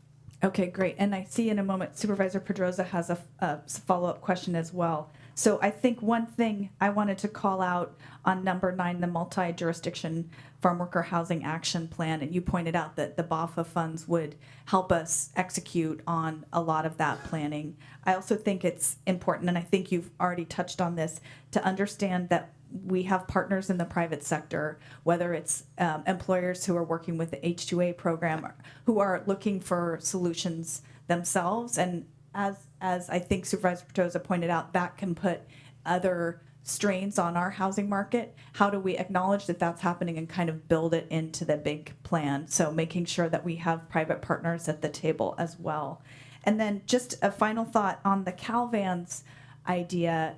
We at RCRC got a presentation on the CalVans program at our last board meeting, and one of our board members, Supervisor Bob Nelson from Santa Barbara County, is active in that. And from what I heard, they're really looking at ways they can expand to new counties. Great. So I think that would be a useful, whether that comes to us as a board presentation, but I think besides this idea of site-specific or location-specific ideas that you heard from Supervisor Gregory and Supervisor Pedroza, I think figuring out what maybe we need a Calvance presentation here to direct our team as to what we want them to advocate for at the state level. Great. Okay. All right, Supervisor Pedroza. Just a follow-up, because when someone mentioned the overtime, it just triggered a thought. When that passed, it was a bunch of people with great intentions, and it has not worked because people are going to work after work, and it's creating more vehicle miles travels, maybe different working conditions. So great intention didn't work. So I caution us with assuming things right now, and we should hear from people. So if someone lives in Monterey County and they want to live there and work here, let's make sure that that's what they want, because want and can are two different things. So I think that's why I just want to caution us of let's go to them and hear from them to make sure we understand what they want. Same on the vans. I think we should hear from those that are using the vans now and understand how it works. My understanding, it's the FLCs that get the vans and provide them to the workers. And there's some restrictions on why some may not want to use them versus some are just buying their own vans. So I think we need to really understand from the users versus we assuming things sometimes. And by nature, we just want to solve the problem. That's why we're here. But I think let's just use those that are doing it in our community to be best informed so we make the best decisions. Yeah, and the Calvans, that we did speak to a few of the larger farm labor contractors in the valley, including Silverado Farming, and the challenges with their inability to get access to Calvans. They would really like to see that program available here. You're 100% right that it's like the H-2A program. You start to learn a little bit, and then suddenly it's like, my God, why do we make it so difficult for people to do the logical and so right they bought thing? their own vans. Right. So because you have to get a different kind of driver's license in order to take a crew of people if the van is provided by the employer as opposed, so the CalVans program eliminates a lot of the complexity that employers are just willing to take on right now because the transportation issue is so huge. But it would alleviate a lot of burden, not just for the employers, but for the individuals, the driver. You have to get a Class C driver's license in order to take those. And there are folks in senior management at those farm labor companies who tried to get that license and couldn't get it. So it's not an easy thing that the CalVans program has somehow just sort of magically made all of that go away, except we can't access it here. So our transport is still on this hugely administratively difficult thing. You get the point. Yeah. Thank you. Yeah, I think that was an interesting feature of the CalVans presentation is they said you don't have to have a different kind of license. So that's it. That rings true. So, all right. Well, thank you so much for taking the time. Thanks to my colleagues. Great set of questions and ideas. So we will look forward to hearing back from you with the next steps as we move forward. Great. Public comment. I will now open up for public comment. Mr. Stoltz, thank you for your patience. What a great discussion overall. It was just terrific. And your ideas and comments, supervisors, even made it that much better. Rex Stoltz, Napa Valley Vintners. I've been doing this for almost 20 years. And really, I think the coolest part of my job, and I do a lot of different things for the NVV, is working on farm worker housing. It's just rewarding. And the farm workers, I really appreciated how the tone in the report was set right away of the importance of farm workers to our entire community, the fabric of Napa Valley, everything we do. It's absolutely true. Great report, super useful data. I like the pretty pictures and the charts. It's like a report made for Rex. Maybe we need to have more in-house done reports, because between the budget you guys recently did and this, it's just getting better and better. I feel like I need pom-poms for the county right now. But it also validated some anecdotal assumptions that we'd had for some time working in this area, so appreciate that. The work you guys did, the interview from Maria, I walked away really impressed from that. I knew right away that at that point, this is going to be really good. They're taking this super seriously. What else?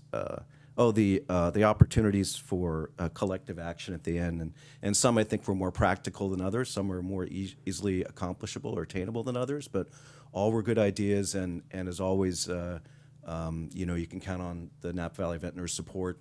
Supervisor Pedroza and I worked hard. I don't know how long ago it was to get the $250,000 annual investment from the state. I mean, the year before that, we were denied because we were discriminated against, frankly, because we have Napa in our name. And we turned the tables on the state and said, this is ridiculous. You shouldn't discriminate against us.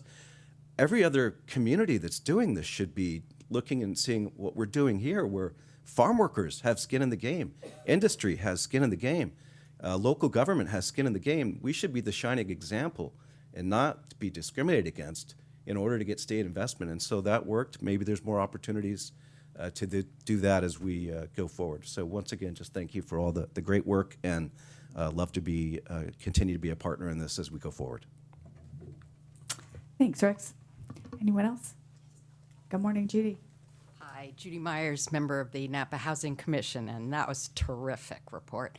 I am so thrilled to be a recipient of this information so that we can move forward with recommendations to you all.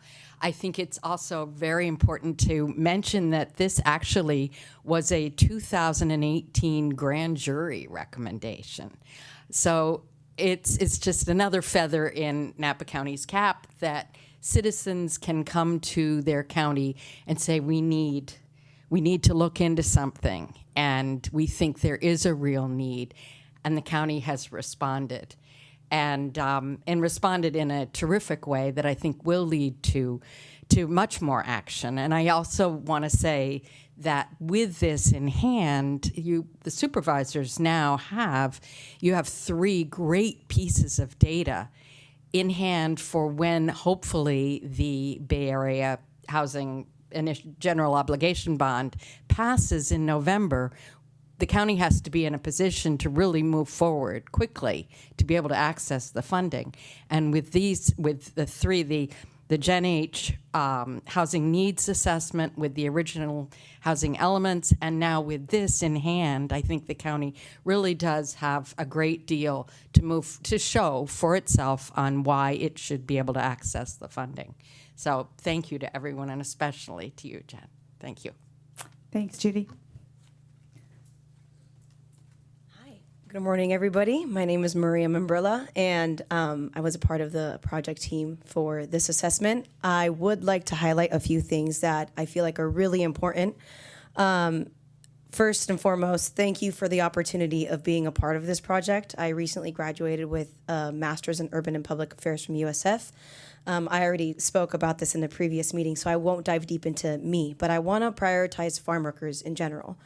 And understanding, being out in the field and serving farm workers, that experience was an experience I will never forget. It is incredible to be able to have met over 600 different farm workers, all with a smile on their face, all willing to participate, and all with need, all with housing need. I feel a great sense of pride and joy to be able to have participated in this, but I do want everyone to understand that when a farm worker has to go from one job to another, or when a farm worker has to drive over 4 hours a day, access to financial literacy is a limitation. Access to literacy in general is a limitation. I think it's really important that if this report highlighted anything, is that the fact that employers and private-public partnerships work. Without those private-public partnerships, we wouldn't have been able to reach the 683 farm workers that we did.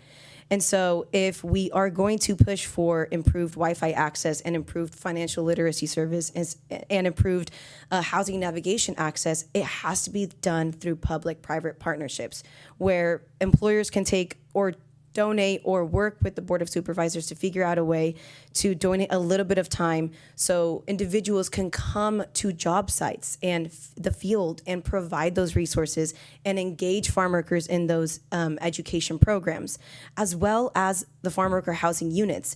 There should be no empty units, absolutely not, especially with the need that we're seeing, significant need among the farm workers and for their families as well. I also would like to push for a fully bilingual, bicultural navigation support of all farm workers trying to access these housing units, as well as working with employers to be able to educate farm workers that work in the valley. Look, we have housing units available. At this time, you will have an hour. You can leave an hour early from work today. Go and apply for this. And the bilingual, bicultural navigation in terms of literacy and translation support is so critical for farm workers, because there are farm workers who, even though they speak a little bit of English and speak Spanish, don't know how to read and write. So that is very, very critical. I'm almost out of time, but again, thank you so much for your time, and I really hope that you guys move forward with all of the action items. Thank you. Thank you for your comments, Ms. Memberla, and again, thank you for those incredible set of interviews. All right, do we have anyone on the phone? We do. We have Kelly Anderson. Kelly? Yes, Are you ready for public comment? I sure am. Is All that right. Sneha? Yes, it is. Go right ahead. You Yep. have 3 minutes. Hi. Thank you.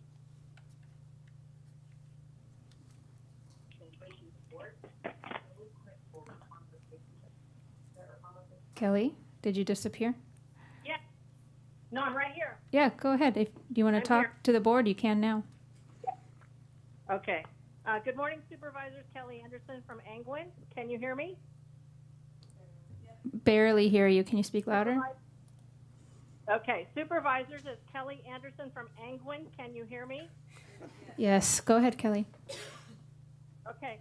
Hi, I wanted to say what a great report that was. I really do want to support in-house development of reports. It was boots on the ground make a difference. I have 2 observations and I have 2 questions. I live in Angwin, so I see lots of the Calvans vans coming up the hill in the afternoon and going down in the morning. They are obviously going up to Lake County. So the Calvans program is happening in one way or the other in Napa County. Those vans are coming to Napa County. The other observation I have is my husband and I, believing in trying to provide housing, have very small units in Lake County. And I will tell you, there are neighborhoods of Clear Lake where every single house on a street is occupied by employees of vineyard management companies in Napa. The trucks in the driveways are a veritable who's who of vineyard managers in Napa County. So Lake County is providing a ton of housing, and I assume if you're given a truck by your boss, it's not quite as onerous. But I want you to realize, and maybe speaking to Supervisor Ramos's point, some of those companies do work in both counties. So that's 2 observations. One more observation. There are Calvans vehicles parked at homes in Napa County, with maybe up to a dozen Calvans vans parked at single-family homes here in the ag watershed. It seems to me that those vans are being used here. So my 2 questions, and thirdly, I have seen non-Calvans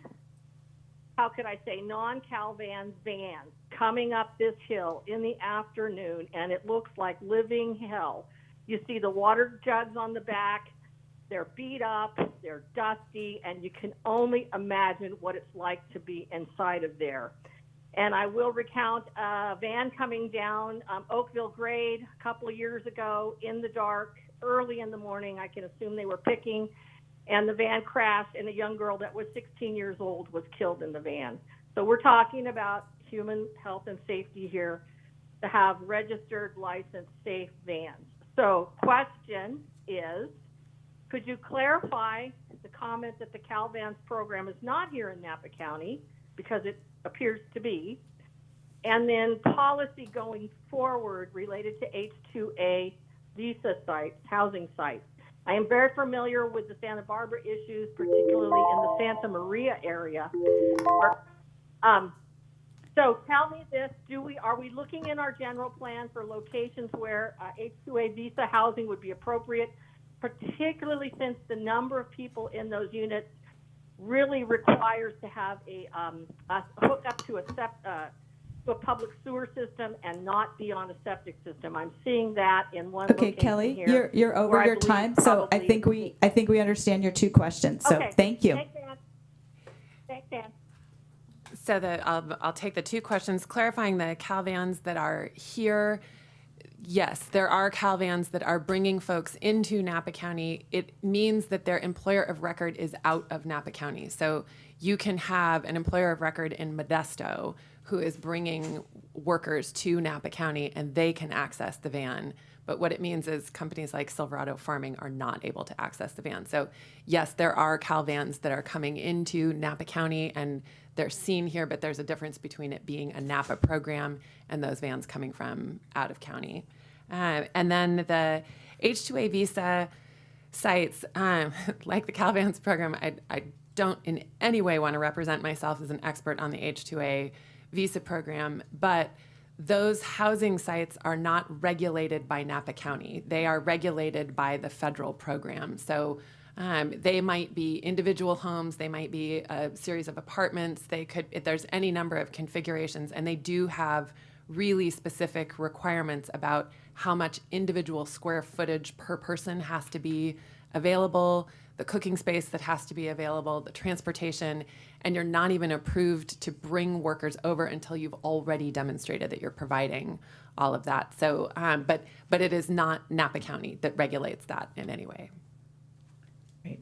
Thank you for responding there. So, all right, with that, we will go ahead and close the item. Again, thank you so much for your time, for the team's time in this too. And we will take a break until 11:30.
Okay, Chair, we are going live now.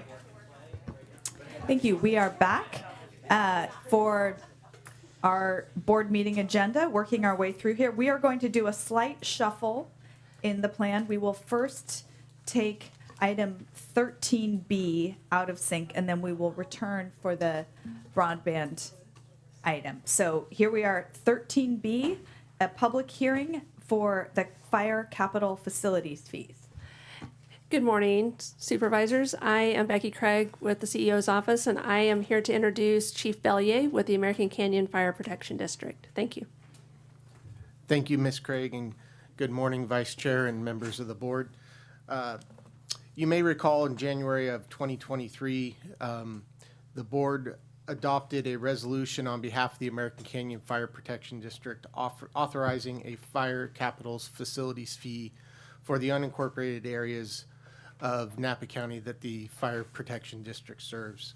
As part of that resolution, it included the ability for a annual CPI price adjustment. So we're here today, I'm here today to asking the board to approve the annual CPI price adjustment for this fire capital facilities fee.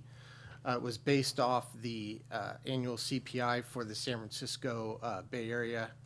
It was approximately 3.8%, which equates to a 4-cent per square foot price adjustment, which would bring our fees from what was last year 98 cents per square foot to $1.02 per square foot. And in the interest of brevity, that will end my presentation. I'd be happy to answer any questions that the board may have. Thank you. Thank you, Chief Bellier. I'm first going to go ahead and open the public hearing for this item, and then I will ask if there is any public comment in the room or on the phones. Seeing none, I will bring it back to my colleagues for any questions or discussion. Move approval of the resolution. Okay, Supervisor Gregory has made the motion. Second. Supervisor Pedroza has seconded it, and just to be clear, the motion and the second are to adopt the resolution to adjust the fire capital facilities fee to align with the consumer price index for properties within the American Canyon Fire Protection District. So we have a motion and a second. All in favor? Aye. Aye. Any opposed? Motion carries unanimously. Thank you very much. Thank you. All right, that moves us back on our schedule to the broadband item, which is item 11D.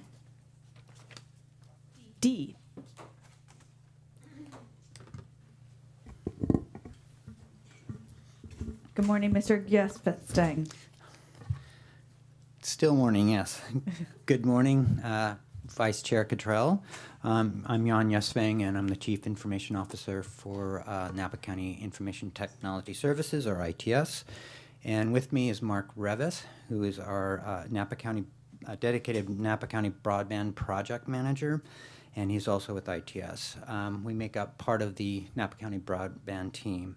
I'd also like to note that we do have members from the other members from the team in the audience, and that includes Anthony Halstead, who is our Director of Library Services, Jasmine Elo, who is the County Executive or CEO Management Analyst, and we also have Meg Reagan, County Webmaster, and who's with the CEO Communications team, and she's the newest member to our broadband team. So on the agenda today, we'll be providing your board an update on recent work or activity that we've done this year. And there's been a lot. I'm very happy to be working with such a strong team to get things done, which again, we've done a lot. Our updates to you today will include work related to shovel-ready broadband projects, work to improve connectivity at our farm worker centers, which was mentioned by Director Palmer recently, and work to establish a strong partnership program around broadband throughout the county, and work in seeking and securing broadband grant funding that is out there, work around regional and state broadband activity, and finally, the presentation and request to adopt a broadband strategic plan. So with that, I will turn it over to Mark, who will provide more details around our presentation. Okay, thank you, Jan. Can you hand me the clicker and I'll? Yep. Thank you. Okay, here we go. All right, thank you, Jan, and hello, everyone. I'm Mark Revis. I'm the recently hired broadband project manager for Napa County. First thing, thank you very much for hiring me. I think this is a great job, and it's a wonderful opportunity to do something meaningful, so I appreciate that. So what have we accomplished here in 2024? In terms of broadband activity? Well, first, as Jan mentioned, we have developed a slate of shovel-ready deployment projects in 19 priority areas. There were originally 13, but they were further broken down during the engineering study to 19. We did all that with a grant from the CPUC's Local Agency Technical Assistance Fund. We are going to make these shovel-ready designs available to internet service providers that are interested in working with the county in developing grant-funded deployment projects.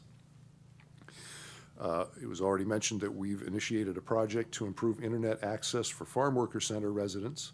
We're seeking CPUC grant funds for that. We issued a request for information to the ISPs and integrators. We got quite a few responses. We're using that information to prepare grant applications and to develop a future procurement for the service and for the hardware that's needed. And we received a final broadband planning and feasibility study from Tilson, which was funded by the Rural County Representatives of California. It's a very big study, and we distilled the strategic plan mostly from that. A copy of that report was attached to this agenda for this meeting.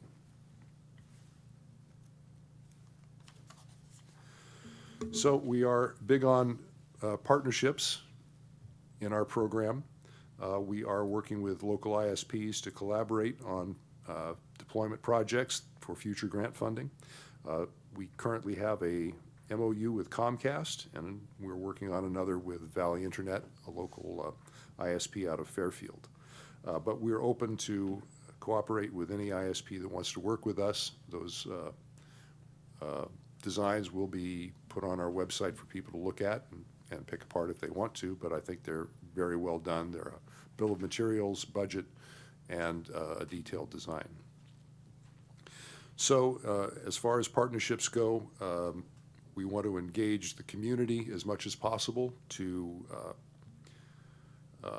produce programs for digital equity and digital literacy, and also to apply for grant funding for those things, and engage businesses and community organizations to implement internet-enabled technology. The technology has a lot of benefits: reduce waste, improve resource utilization, save money, save time, improve productivity. So we want to explore that as much as possible. And to do that, we are having the first 2024 meeting of the Napa County Broadband Partnership scheduled for August 22nd. We're inviting community organizations, business groups, ISPs, local governments. We'll be learning about and tackling broadband issues, and we'll be asking the community to participate, get involved to help overcome barriers to access, affordability, and adoption of broadband.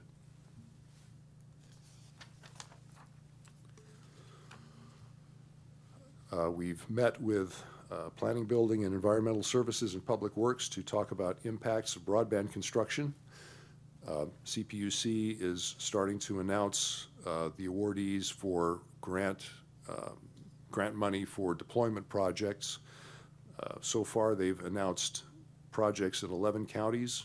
Haven't heard about Napa yet, but we're holding on for that. But we're anticipating once that money has been awarded, we'll be seeing within a fairly short amount of time applications for permits and the construction itself being started.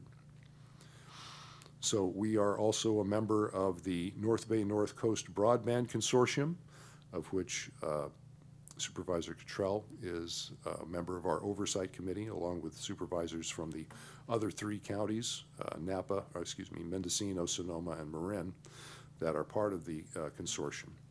We're working with them on initiatives for digital equity and for deployment planning for future projects. Some of those things we're doing with North Bay North Coast are studying the ability to reduce the high cost of broadband deployment by using wireless instead of fiber, particularly in mountainous rural regions, of which we have, probably more than our share, and also talking about broadband workforce development. We've heard a lot of comment from the industry in the webinars and the meetings that we've had that there is a shortage of people qualified to install and maintain broadband fiber and other technology that goes along with that.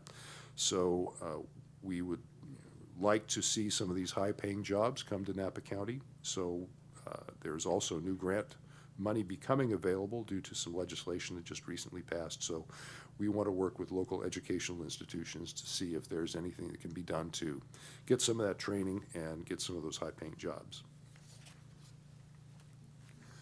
On the regional and state level, as I said, the CPUC is announcing the awardees of the federal funding account grants, of which there is $10.7 million earmarked for Napa County.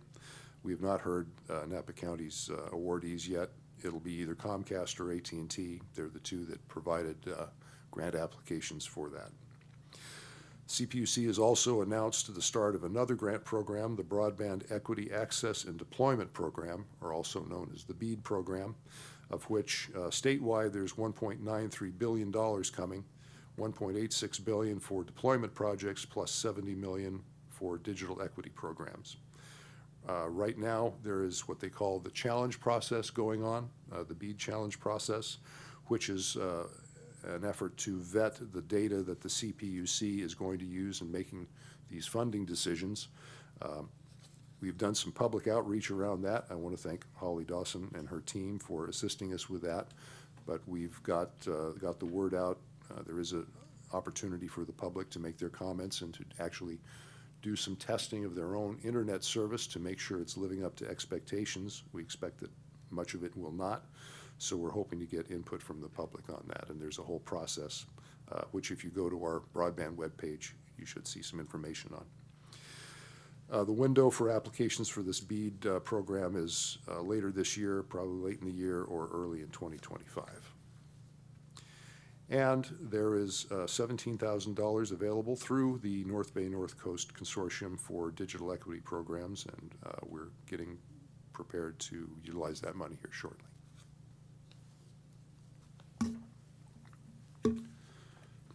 There's additional funding available for planning of future projects through the North Bay North Coast Consortium, and we're engaging with ISPs to do that planning. Notably, and this is kind of a sad thing, the state open access middle mile network is under construction. 10,000 miles of fiber was scheduled to be laid here in the state. Unfortunately, due to the budget shortfall at the state level, that's been reduced to 8,000 miles, and it's meaning that about, most of the new construction in Napa County is being deferred, which is a shame because it was going to extend the middle mile, which is basically the bigger pipe that goes from where the ISPs distribute it to the various houses and businesses to the big carriers that kind of define the major part of the internet. So there was to be segments that go from Napa into rural areas towards Muscowite Corner, and another segment from Calistoga up to the Sonoma County border that is not being funded at this time. Hopefully it's only being deferred, but there's no guarantee that that money will ever come back. And Just would like to add to that we were pretty disappointed in that decision that was made. We weren't provided a lot of this middle mile that we had hoped for more, and then when they initially announced it, and to come back and pretty much take away everything that we had is disappointing. We have a meeting. We have regular meetings with the state middle mile team, and so middle mile initiative team this week actually. So we'll be discussing that and try to understand what defer means. Is it 2 years, 3 years? What does that really mean, or or do we get it back at all? So we're going to kind of push on that a little bit and kind of make our case, because we did lose quite a bit in that process. Yes, and the reason they gave for the deferral of the segments that they deferred is that they were trying to ensure that the segments that were going to feed projects that are likely or may be funded by the CPUC's federal funding account actually had middle mile to utilize. Otherwise, that money would have just been wasted. And neither Comcast or AT&T proposed to use the new state middle mile. So that was their rationale, but we hope that that can get changed at some point. Another good thing that happened was Assembly Bill 2797, which was the carrier of last resort relief bill that threatened possibly to take away telephone service or what little broadband service there may be to some rural areas, was defeated. And that was thanks to the efforts of everyone here in California, also the Board of Supervisors here, and also Andrew Mize, who was very instrumental in preparing the letters of opposition for this that were sent to the CPUC and also to the legislature. So thank you, Andrew. And Andrew is assisting us to sort out the good, the bad, and the ugly of many of these broadband bills that are out there on the state and federal levels. So we work with him quite often on that. Speaking of federal, the Affordable Connectivity Program was ended in April, but there are several bills pending in Congress to reauthorize that subsidy for low-income and disadvantaged residents. Unfortunately, none of those have seen any appreciable movement, so we are tracking those, and if there's any opportunity to lend our support to one that we think is good and would make it over the finish line, we would like to do that as well. So that is the update of what we've done so far in 2024. Are there any questions at this point before we get into the strategic plan itself? Any questions from the board? I'm not seeing any at this point. Thank you. Oh, Supervisor Gregory. Yeah, just a quick one. In terms of the infrastructure bill, the bipartisan infrastructure bill from a few years ago, a lot of that money funneling through the state to us, hopefully. And I know at one point our challenge was to make sure our mapping was correct, or the need in Napa was identified properly. Is there anything else we should be doing, that we are doing proactively around those dollars?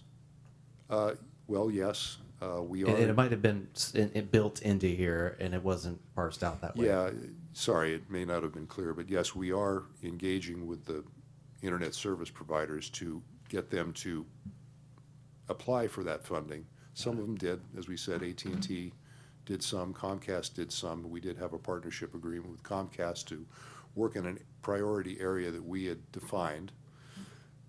So they did that. We are continuing to work with them, and we're searching out other ISPs to do the same thing, to get them to make proposals for grant funding in the priority areas that we've defined. So that's what we were doing. And we are continuing to vet the map data. Like I said, the BEAD Challenge is doing that as well. They've issued another set of map data, which we're looking at, and then, of course, there's the opportunity for the public to get their input in. So the CPUC set up a consumer portal where people can go in, search for their address, see what the data says they have for internet service, if any at all. If it says, for instance, they're getting fairly high-speed service, but their experience is not that they're getting that, they have the opportunity to do some speed testing and challenge that as well. And that's all in an effort to make sure we have good data that the CPUC can make decisions off of. Thanks for that clarification. Certainly. All right. So moving on to the strategic plan itself. We have about a 5-page strategic plan, which was also attached to this agenda for your review. But why are we doing it? Well, broadband has been shown to be an investment with a very high rate of return. Studies have indicated that total return of $3 to $4 for every dollar spent. It has other benefits, green benefits, quality of life benefits. It reduces vehicle trips. It assists the mobility challenge who maybe don't have the ability to leave home, or at least not without a lot of hassle. They can attend doctor's appointments. You can search for jobs. I feel very blessed because I found my job here through the internet on a job site. So there's a lot of things you can do on the internet that will save you time and money and trips, good for the environment. So universal access and adoption of broadband is our goal. And a plan is needed to establish the county's priorities and to adopt government and industry best practices. So our vision is to see that robust, affordable broadband empowers people to live better lives. That's the gist of it. And the mission is to engage with the community, the businesses, other governments, and internet service providers to identify issues and barriers to adoption and to work out solutions to those problems. And we're going about that in a number of different ways. So we've boiled everything down to what we call the 3 A's, which are accessibility, affordability, and adoption. Accessibility is basically to get broadband pushed out to all corners of the county, so if people want it, they can have it just by making a phone call or going online or, ordering the service, basically. Make it easy. And we can do that by making Napa County attractive for broadband investment. So one of the things we want to do is to create a guidebook for internet service providers who are doing deployment projects to help them navigate the permitting process. We'd like to take a look at our policies and practices to see if there's any room for improvement to make deployment projects go more smoothly as well. I just want to qualify that by saying our consultant has reviewed the county's permitting processes and they gave it high marks, so we don't anticipate major changes. We just like to make things clear for the ISPs so they know what they're doing when they get started with us. We'd also like to encourage the use of any technology that allows an ISP to offer service at a reasonable cost. Obviously, cost is a big factor in getting everyone on board. And we'd also especially like to encourage them to harden their systems against things like power outages and wildfires. So moving on to affordability, obviously, it's in everyone's best interest to be able to offer competitive low-cost plans and low-cost plans for qualified low-income and disadvantaged consumers. We'd also like to advocate for lawmakers to create subsidies for low-income and disadvantaged consumers. The Affordable Connectivity Program was a big success. There were nearly 3 million households in California and over 3,000 here in Napa taking advantage of it. And since that program expired, many of those no longer have internet. They've lost the benefits of that. The third thing under affordability is to do our best to assist low-income and disadvantaged consumers, schools, and community organizations in obtaining low-cost computers and devices. And Napa County is ahead of the curve in that because we do donate our used computers and devices to a nonprofit that refurbishes them and offers them to schools and consumers at a low cost. Third element is adoption, and that's basically persuading people to get online and take advantage of what can be done online. And to do this, we want to increase their awareness of the benefits and educate people about how to use the internet and to keep themselves safe when they're online. And I have to give a shout out to the library because we're already doing many of those things. We'd like to expand those programs for digital literacy and digital equity, and the library even loans out hotspots and devices for people that don't have them so they can participate in the digital economy. So that is our strategic plan in a nutshell. So I'll turn that back over to you, Jan. Thank you, Mark, for providing the board with the detailed recent updates, broadband updates. I appreciate it. So as your board can see, we've accomplished a lot since we expanded our broadband team.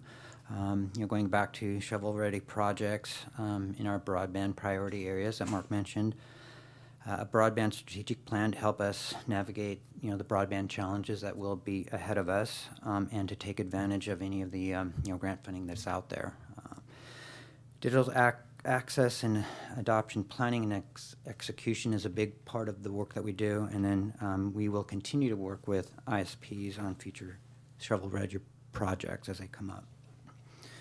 So we hope that we've provided your board with enough information to understand what we're doing and what we're going to be doing in the future. So I think we do have a little bit more time just for a few more questions if there's more. and your comments as well. And then ultimately, we'd like to have your consideration in adopting a strategic plan for broadband. Thanks to you both. I will first open it up to see if there's public comment in the room or on the phones. Do we have anything? Okay. In which case, I will bring it back to the board for questions or comments for the broadband team. Supervisor Pedroza. Thank you. So, one of the things I keep thinking about is we keep talking about broadband, and it's great, and I know we're doing a lot of work. But in terms of the public, how are we trying to communicate with them so they are brought along on this journey? Because I'm harking back on the days of Supervisor Dillon, who would just talk about broadband, every time, and it was great. But it just seems like we're continuing on that circuit versus having progress. So, and I say this as the one that's not as involved in every committee, but I'm just a sample of what I hear from the public, maybe. Yeah, that's a great question. So that's always been a challenge is, the work that we're doing, getting that out there, or feedback from the public, getting that done. With the addition of Mark and Meg, we have, and we've been utilizing that already.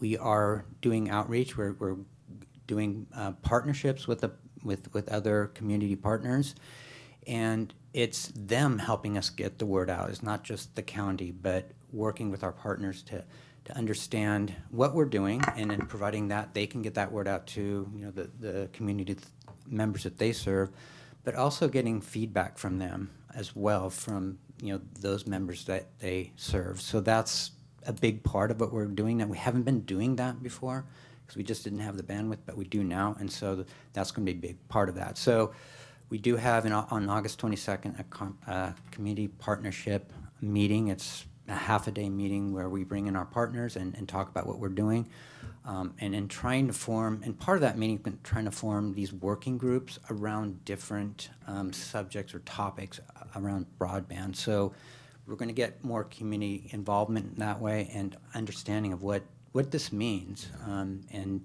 to get accessibility adoption for our communities.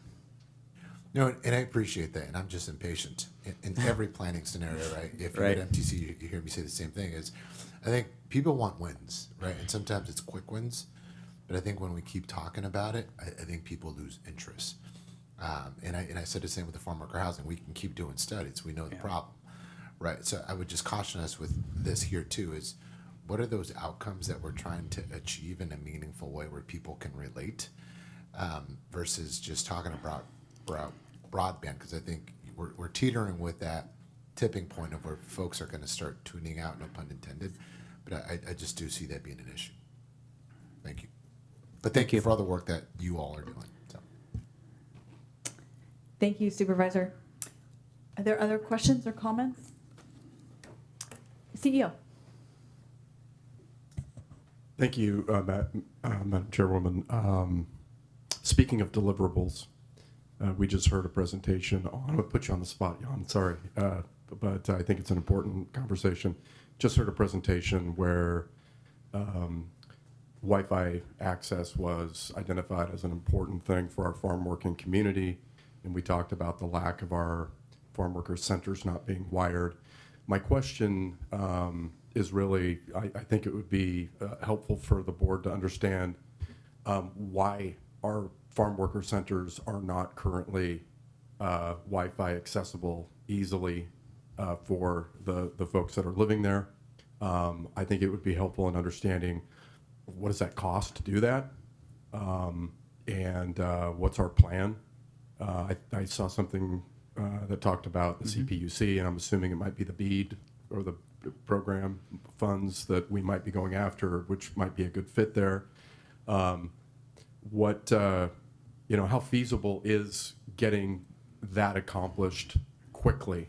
It seems to me like that would be that's a fairly easy thing, but high value thing to do, a low-lying fruit, a deliverable. If you could provide some comments on that, please. Yes. So what we've done, so there's two aspects of it. There's broadband connectivity or bandwidth into the farm worker centers, and those are in locations where there's not a lot of bandwidth or availability. So one is doing that, getting that resolved. And then within the building, currently it's just a part of the building that gets Wi-Fi, not the whole thing. So it's once you're connected to broadband, then it's the Wi-Fi in the building, getting that expanded out at faster speeds as well. And a more manageable system, so it's included networking. So it's kind of a package deal. And so that's what we're working on. We've gotten did a request for information to get information from vendors who provide those types of services, construction, to get broadband in and then Wi-Fi.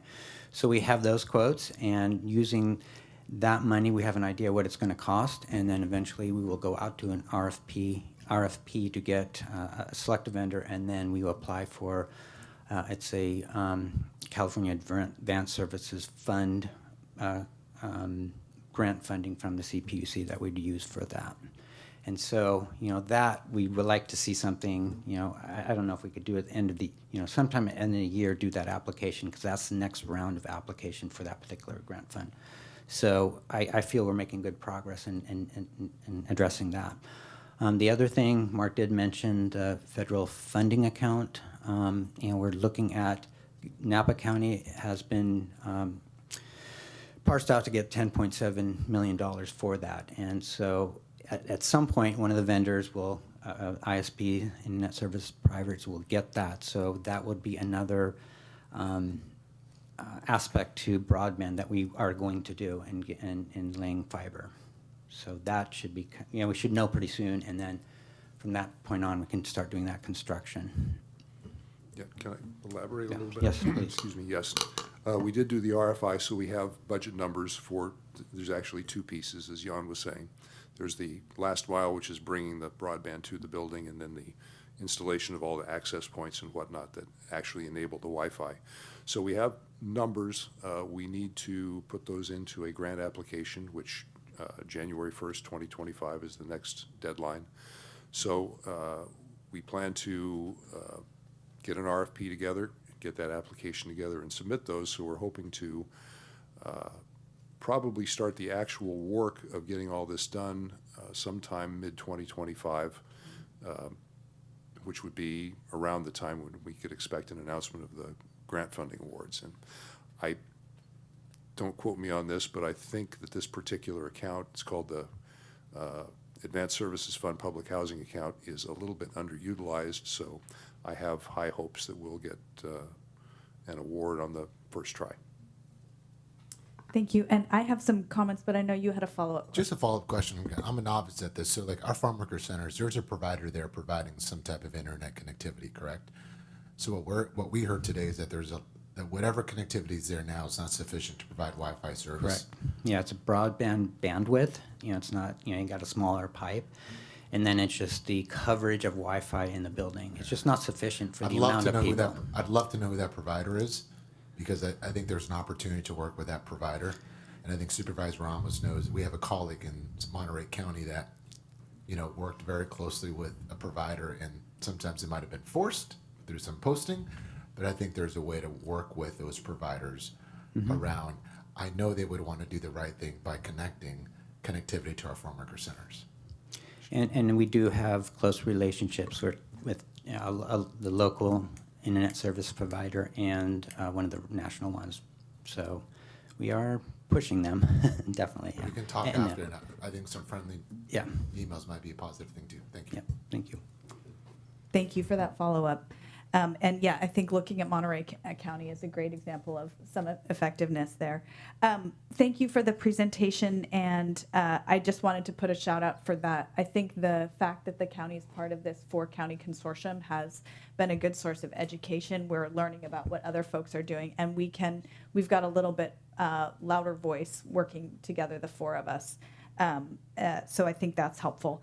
I wanted to give some feedback that I heard from a constituent about the survey, that it's pretty complex to work through it.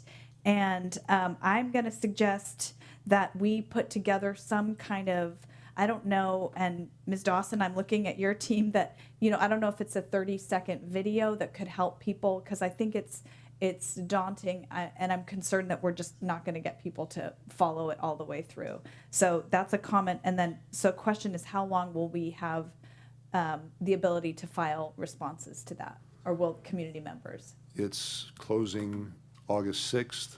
Okay. If you're going to do a speed test, I recommend get started on August 3rd because you need to do a speed test once a day for 3 days. And that's part of why it's unfortunately complex and difficult for people to participate. Yeah, so that's, I mean, that's just challenging. I think we are going to have to realize we're not going to get, unless we do some kind of actual hand holding for people. So I love the concept of the survey, but that's a challenging piece of it.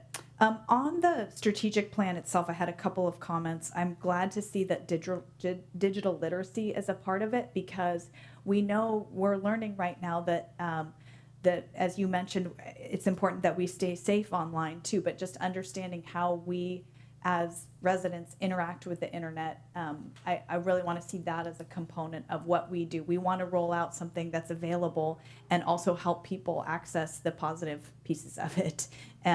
So I'm hoping we can put emphasis there.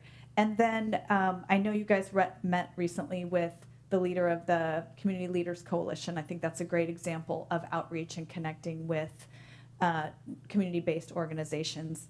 But I do think, and these don't need to be part of the strategic plan, but I would love to see some more metrics that you could present to us, you know, the outreach events that you're doing, the partners that you're reaching, the community members that you're reaching. And I think this ties in, Supervisor Pedroza, with your point of, like, let's make sure we can visualize the process and, excuse me, the progress as well, you know, journey to broadband kind of, and that we can see that we're moving forward.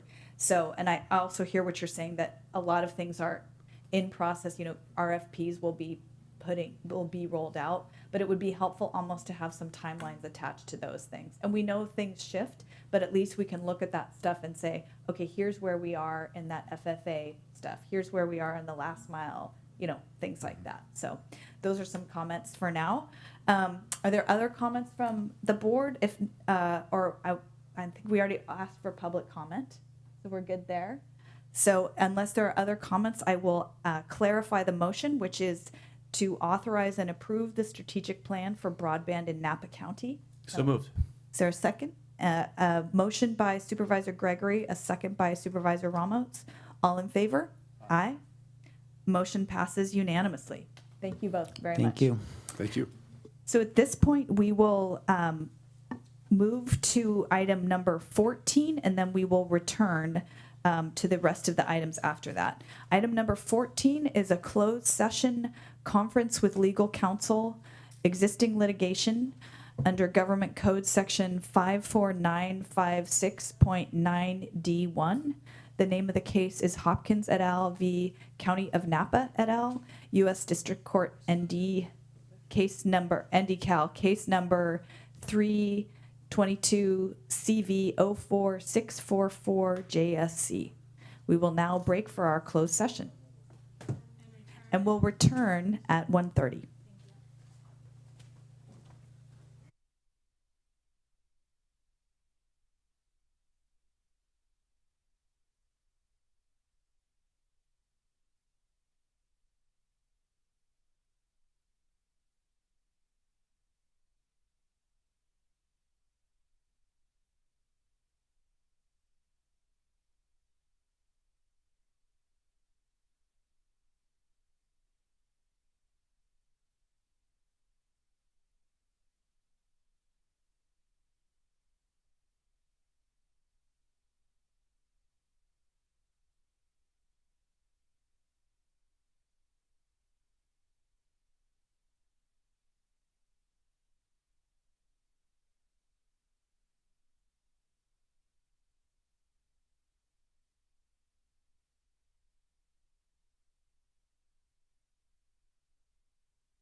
Vice Chair, we're live. All right, welcome back to the meeting. We will continue where we left off.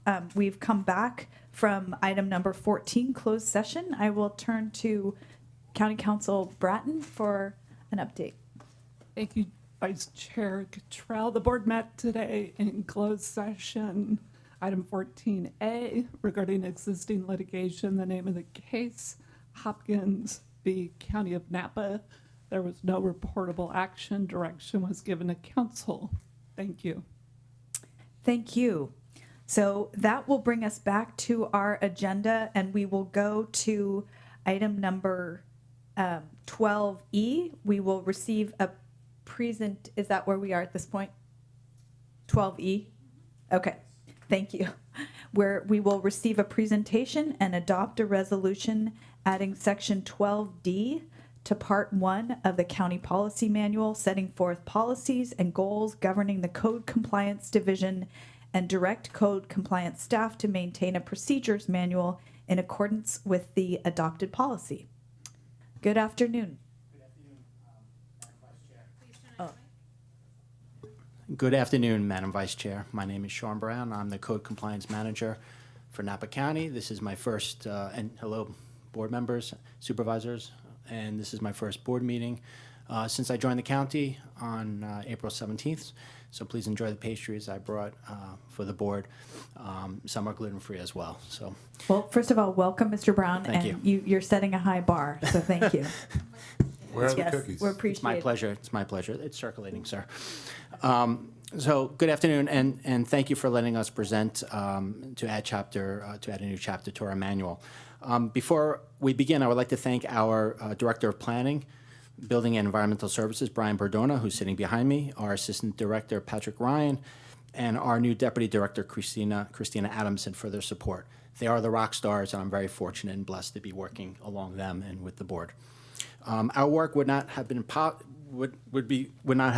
without the contribution of our Chief Building Official, Dave Giudesi, who's sitting also behind me, our Code Compliance Supervisor, Kenya Robinson Reb, who's also with us, and our great Deputy Napa County Counsel, who's to my left, Jason Dooley. Thank you.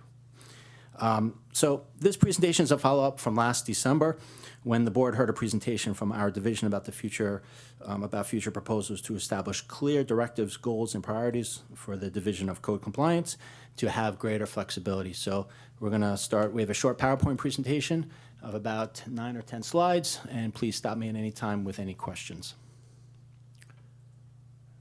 How does this work? Okay.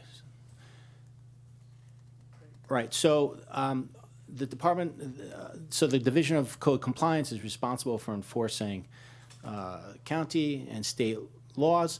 Our purpose is to help maintain a safe environment in the county to live, work, and play. Those photos were recently taken by myself about a month ago of a house near Old Sonoma Road in Napa, and as you can tell, the owner does not belong to good housekeeping. So we do have challenges in our department, and I wanted to add those slides just to show some of our recent challenges.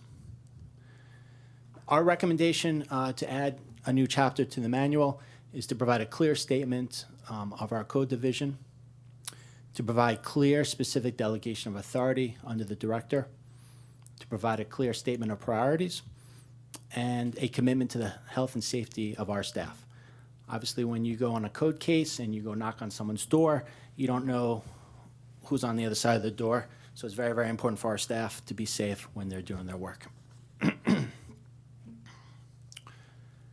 And just a very short history, none of the board members were alive in 1986 when the code was, when the manual started, but it did start in 1986, and then a few years later in 2017, it got consolidated, and then again, last December, there were some additional rules that were put into place.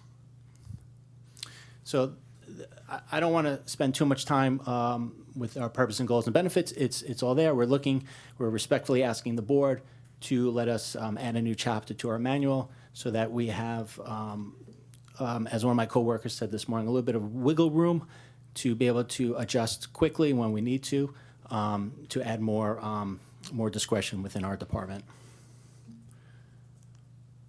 And 1 through 6 are our list of priorities. Obviously, number 1 would be something like illicit discharge, something that's immediately a health and safety violation in the county that we need to respond to pretty quickly, and we do get to those very quickly. And as you move down, number 6 would be something not so much of a health and safety violation. Again, this is a photo of a recent fire-damaged house, and you can see that we were doing some post-fire assessment. But it's very, very important for us to be able to have that discretion to get to a location and to make that kind of decision in real time. And another example is of the need for the flexibility is Senate Bill 1383, which we're required to start enforcing shortly, and we're working with the Department of Public Works to make sure that property owners are in compliance with the Senate bill that requires garbage to be separated. And then obviously education is extremely important, so we believe in providing a level playing field. Providing handouts, flyers, letting the public know what the rules are is very, very important. Not everybody understands that you can't have an inoperable vehicle in your front yard. Not everybody knows the heights of certain fences that are allowed in the county. So it's very, very important for us to be able to provide that information through a public information campaign. So having handouts, posting information on the website, having it in 2 different languages is really pivotal to provide a level playing field for the public. And this slide is about donuts, so we're going to pass. And that's it. Thank you very much for your time, and please let me know if you have any questions. Thank you very much. And Supervisor Gregory, you might have missed the first part of the presentation, which was cookies were brought. They are on site. Really? Yeah, they're gluten-free pastries from Monday's Bakery. So thank you very much Thank for you. the presentation. I will turn, Mr. Dooley, did you want to give a follow-up presentation also, or? No, I don't have much to add. I'm mostly here to answer questions. I would echo his presentation regarding the need for flexibility, but also wanting to have the board's approval of the clear goals and purpose of the division that would then drive the flexibility and guide the flexibility of the department. Great, thank you. So I will first open it up for public comment. Do we have any public comment in the room or on the phones? Okay. Then I will bring it back to the board for questions or comments for staff. Supervisor Pedroza. Thank you, Chair. And if you ever want to do any code enforcement on donut shops, sign me up. Look, I'm just trying to understand what the goal is. So I appreciate wiggle room, but wiggle room for who? Is it wiggle room for staff interpretation? Wiggle room for a disgruntled neighbor to use that to poke at a neighbor? So help me understand the guardrails of what you mean by wiggle room, because I didn't quite understand that. Sure. So I think it works best in contrast to the existing code compliance policy. That policy was adopted by the board, and the directive from the board was that it only be amended by the board. And that, as a concept, is fine, but when the policy addresses issues like how staff opens a case and what they label it in their software and how they document extensions to deadlines, it gets very granular and very on-the-ground level detail. Those are all important procedures and all things that need to be expressed to ensure consistency, but those are items that should be within the realm of the department to determine what the best method is, guided by the goals and purposes and the policy level determinations made by the board. So this is the policy level directives of the board with more specific priorities on the types of cases, with directives on the approach that code compliance should take. Like, it should be customer service oriented, it should be firm but fair. I mean, those are the policies that the board would be adopting. And then how that's carried out on an everyday basis by staff is a procedure level document that the department would manage. So that's the goal here. It's not meant to provide unfettered discretion. It is actually the fetters of that discretion. So that was the approach we were taking. Yeah. And I guess as someone that's called you, the collective you, a few times, my struggle with is sometimes the interpretation we take of where I hear from constituents that it's almost the I gotcha mentality. And I believe we're in the customer service mentality. I believe people should come to compliance. If you build something without a permit, you better get a permit. And if not, we have to hold people accountable. I think where we sometimes use discretion is where we try to say, well, what else is here? And then we take a broad-based approach. And the concern I have is it doesn't create the outcomes and behavior we're trying to see. Mm-hmm. And I hope that if there are people in our community that, whether it was intentional or not, and we dealt with this during the fire rebuild, which will be another topic, where people bought a property and there was another building, they didn't do it, and now they get caught up in this. And there are a lot of things where people make decisions sometimes to build something without the benefit of the permit. They come in, and it's taken months and years to do that. Again, I hope that people come into compliance and that we create pathways for people to come into compliance. But I know of current cases that are stuck in the queue because we want to go in and look at everything. So that was my comment about wiggle room, that I hope that if someone wants to come into compliance, we're actively working to bring those structures, those buildings to compliance as quickly as possible. Yeah, So, and good point. Yeah. And the vast majority of our complaints are complaint-driven. So the public are contacting us. We're not going around the county looking for violations. So that's not what we do. And if you look at our cases, many of them, the vast majority are based on a resident's complaint that this person is operating a business out of their house, or their store, they have inoperable vehicles in the front yard, or they did construction without a permit. We just, unfortunately or fortunately, we don't have the manpower, the staff, to be proactive. We're responding to complaints. no, and I hear you on that, and I appreciate that, and I think every neighbor should have their right. I just want fairness for the resident, for the neighbor. But I think right now, the fact that we're in a society where just neighbors don't like each other, I don't want us to get weaponized where we're now creating, some neighborhood tension because these folks don't like each other. And we don't want to be weapons. That's not we want to be objective and provide a level playing field for the public. And it's very important for us, for the public, to understand what the rules are. Exactly. That's why we're creating handouts and brochures, bilingual brochures, to make the public aware that, for instance, they should know before they buy. They should be coming to our department and looking at their building files before they make the biggest investment of their life. They should be asking those questions. And our handouts won't solve everything, but it will provide more information for the public to know. Look, I appreciate your both of your responses. And again, just know I want folks to be accountable. I want folks to apply for the permits, but a lot of it is how you implement it within code enforcement that really sets the tone whether people come in or people don't. And that's why I want to make sure you have the tools, the authority to keep doing your job. But I just hope that we're implementing in a way where it's encouraging those outcomes that we want to see, which is people get into compliance. So thank you.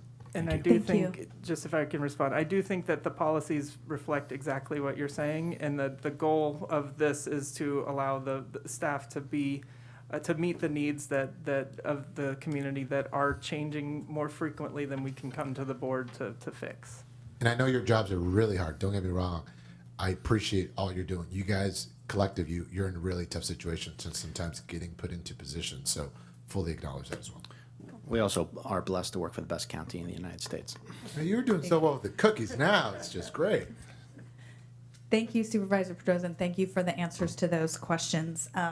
Just to add a comment that, as was just said, thank you. This is really challenging work, and as a supervisor who's interacted with all of you based on constituent concerns, I appreciate the work that you do, and I'm glad to see in this document the focus too on the safety of our staff and the well-being of our staff, because that's really important. And understanding that we need to continue to build an understanding of moving in the direction of customer service. And I was happy to see called out in the policy that voluntary compliance is the goal for many reasons, including that it's the most effective and cost efficient. That's actually how we get people into compliance the most cheaply. So happy to see that. And thank you, Mr. Dooley, for the clarification that this update that we're looking at basically allows PBES leadership to make the nuts and bolts amendments and not have it come back to the board for those kinds of operational tweaks. What I would ask is that you keep us in the loop when you make those changes, because it's one more opportunity for, as you're pointing out, the need for public education. So when changes happen, please come back to us so we can understand what those are and help push that information back out to our constituents as well. And then the other thing, I like this idea about the pamphlets or things that are out there. I think I'm a fan of an FAQ, and I think that's a great way to, when someone comes in for, like you're saying, someone should be checking to see what the status on a property is, but having an FAQ that helps people as their first hit on our website, for example, I think that might be very effective too. So with that, are there other questions or feedback that you want us to hear? Just one note, the resolution does call for the staff to return annually with updates that include any updates that were made to the procedures manual. Great, thank you. So that helps. That's responsive to my concern of making sure that we understand what those changes are too. So great. Okay, with that, I will ask for a motion to adopt the resolution adding 12D to Part 1 of the County Policy Manual. So moved. Is there a second? All those in favor? That's a motion from Supervisor Ramos, a second from Supervisor Pedroza. All those in favor say aye. Aye. Motion carries unanimously. Thank you. Thank you for your time. Thank you. All right, so we will be moving on to 11F. We will receive a presentation on the progress of the fire rebuild program, adopt a resolution correcting clerical errors and inconsistencies in Part 3, Part 3, Part 10 of the county's fee policy, and provide direction on the expiration of disaster recovery policies. Good afternoon. Good afternoon. Dave Giudice, County Building Official. Good afternoon, Board. Well, so I was going to get started if you could pull up the... Okay, so basically what I'm doing here is trying to give an overview of where we are with our fire rebuilds as a result of the 2017. We had a smaller event in 2018, and then the 2020 fires that we had here. It's been a long road for the staff. It's a lot of work over the years helping folks kind of get back online. And mostly what I'm going to talk about today is the residential component of it, the housing end of it. But there was a lot of work in permitting repairs throughout the county, whether it was people's electrical systems on their homes. There was a lot of that. And I'll get started with some stats. In 2017, we lost 656 residences. In 2018, we lost 8. Just to point that out, that's the Steel Fire, which was a small fire that occurred, well, we want to say small, but a fire that occurred, and we lost 8 residents up on Highlands Drive in Woodhaven, and 1 on Woodhaven. And then in 2020, we had another 666 residents lost in that event. It's really strange that both of them were within 10 over those 2 events. Of the 1,330 residents lost between the 3 fires, about 32% of permits have been issued. So that's people who came and applied, went through the process, and the permit's been issued, ready for a rebuild. And then about 23% of the residents have been rebuilt. Residences have been rebuilt, roughly 304. So it's, interestingly, that's not a lot. I mean, I think, when I I've been through both the fires. I did all the assessments with staff, and we were just expecting at least something like 50, 60, 70% of replacements. You know, just kind of think that when something like this happens. So, but I'll maybe explain some of the reasons there. Some more stats, 2,340 fire-related permits. So that's everything from repairs to electrical systems, temp trailers that were issued, all sorts of things associated with the fire. Median time for applicant permit to issuance is about 100 days. So that's a couple of rounds of review, and then finally we get that permit issued. And then it's about 571 days is the average time to rebuild. And that seems like a lot. That's nearly, you know, a little almost 2 years that we're looking at there. But it's been very challenging for people to get construction done, and it does take some time to rebuild a home. Total construction valuation was $432 million, and total fees that we've waived over with the fee breaks were totaling about $2 million. So I just wanted to show you a couple of before and afters. This is in the Silverado Country Club, where we saw the condominiums in there. They were damaged or actually burned in 2017, and then here we are. This is an actual rebuild that's now finished. That whole little subdivision or condo complex has been rebuilt. And then we also, these actually photos, the most recent ones, these were last week. So we're still seeing, there's the fire from 2017. This was on Westridge, or excuse me, not Westridge, Westgate in the country club. And there they are last Thursday pouring the foundation and just getting started on that rebuild. So what happened? So what we did see is in the 2017 fire, we saw quite a difference, and there was a lot more fire rebuilds that came in. We weren't experiencing the factors that occurred that I'm going to explain on this slide. Just quickly, so for the 2017 fire, we've had about 38% of the homes replaced and finalized out. In 2020, for those fires, we're only at 8%. And I would say this is the main influences. The cost of construction. We've, since the 2020, which was right in the midst of the pandemic, we saw supply chain disruption. We saw the cost of plywood, lumber, most materials just go through the roof. What was a sheet of plywood, 4x8 sheet of plywood that ran you maybe $15 for sheathing on a home went up to $30 to $50. It was outrageous. I mean, as far as someone having to rebuild. Labor cost, there was not enough people. We had a couple of factors. We had fires that created a huge demand for contractors, and just the labor force wasn't there to handle that. And then, of course, we've been dealing with inflation. Lots of things going there. And then insurance was another major factor. A lot of folks were underinsured. I know from even personally, when the fires of 2017 hit, we were on the phone with our insurance agent, say, hey, what's our insurance coverage? And we looked at it and went back and looked at our policy, and we were underinsured. You know, our house didn't get impacted. I live over in Sonoma County, but that was a big factor. So disputes with insurance. There was a number of people, or we've seen a lot of jobs where they were completely delayed or not even attempting to rebuild because of disputes with their insurance companies for whatever reasons. And then the cost of insurance to post-rebuild is a concern. So people are choosing, may not even want to try to rebuild because they're concerned about the astronomical insurance costs associated with that. And then lastly is just rebuilding in a high fire danger area. There's people that have chosen not to build because they just don't want to live through that again or have that concern, right? So they may have relocated to an area that's maybe less susceptible to wildfires. Oops, a little delay there.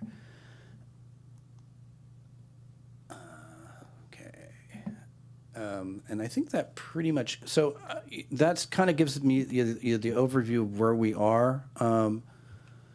What we've looked at over the years is the process. So we did have to ease the rebuilding process, we had expedited review times. We do like a 7-day review, 7 to 10-day review that would occur right out of the gates. And it's been proven difficult to sometimes get these permits across the finish line because of well, like was mentioned earlier, we had some issues with buildings that weren't permitted properly, new code requirements, different soil types, the new structural standards that are required for new construction. So lots of things there, and then of course under insurance.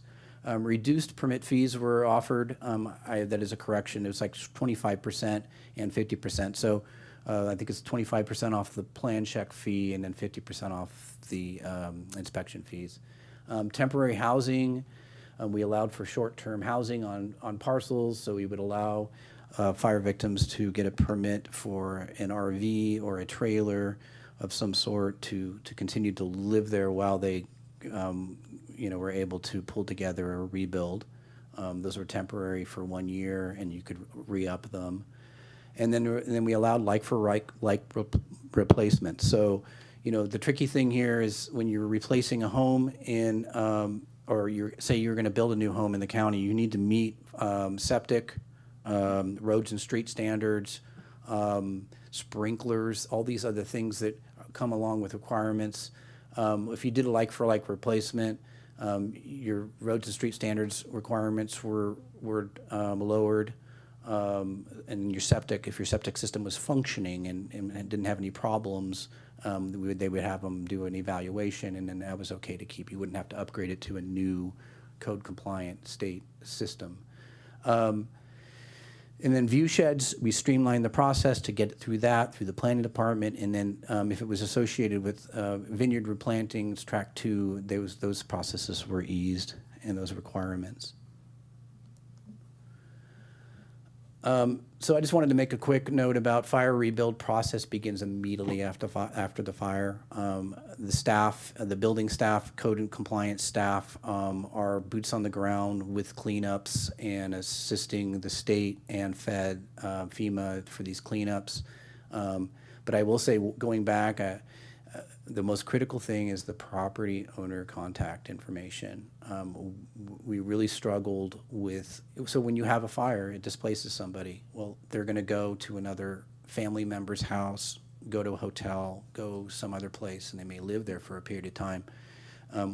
There's no way of knowing. The only way we usually know is we look at the tax roll and go, okay, this is where their tax bill goes. So doing a really robust collection of information right out of the gates if someone's there at the site, just getting staff to really do a good data collection there. And then really over the next several years, we're going to be pushing hard on marketing, the resilience planning, right? The BRIC grant, the county just received a huge $37 million grant for fire hardening and defensible space through our fire department, and then the staff here is going to be pushing hard on making sure that we put resilient buildings back, and that's, I think I mentioned about a month ago I came in and talked a little bit about fire hardening to the board. That's going to be a big push. And that's really going to make a difference. Like I mentioned, I think in that is that we had the one to always look at is the house in Maui, the red house in Maui. Look at that, how that worked out. They did defensible space, and they used fire hardening methods on the exterior of that building, and the building is one of the only buildings that survived in that town. And then looking forward, expedited bridge replacement. You don't realize this, but a lot of these properties are served by a single bridge, or there might be several residents down a lane, and expediting that process is really important. So we really want to get staff trained up on being able to review those quickly and get those back online so people can get into their houses and out of their houses, and that may occur way prior to any type of a rebuild because it's serving some other house that survived the fire on the lane.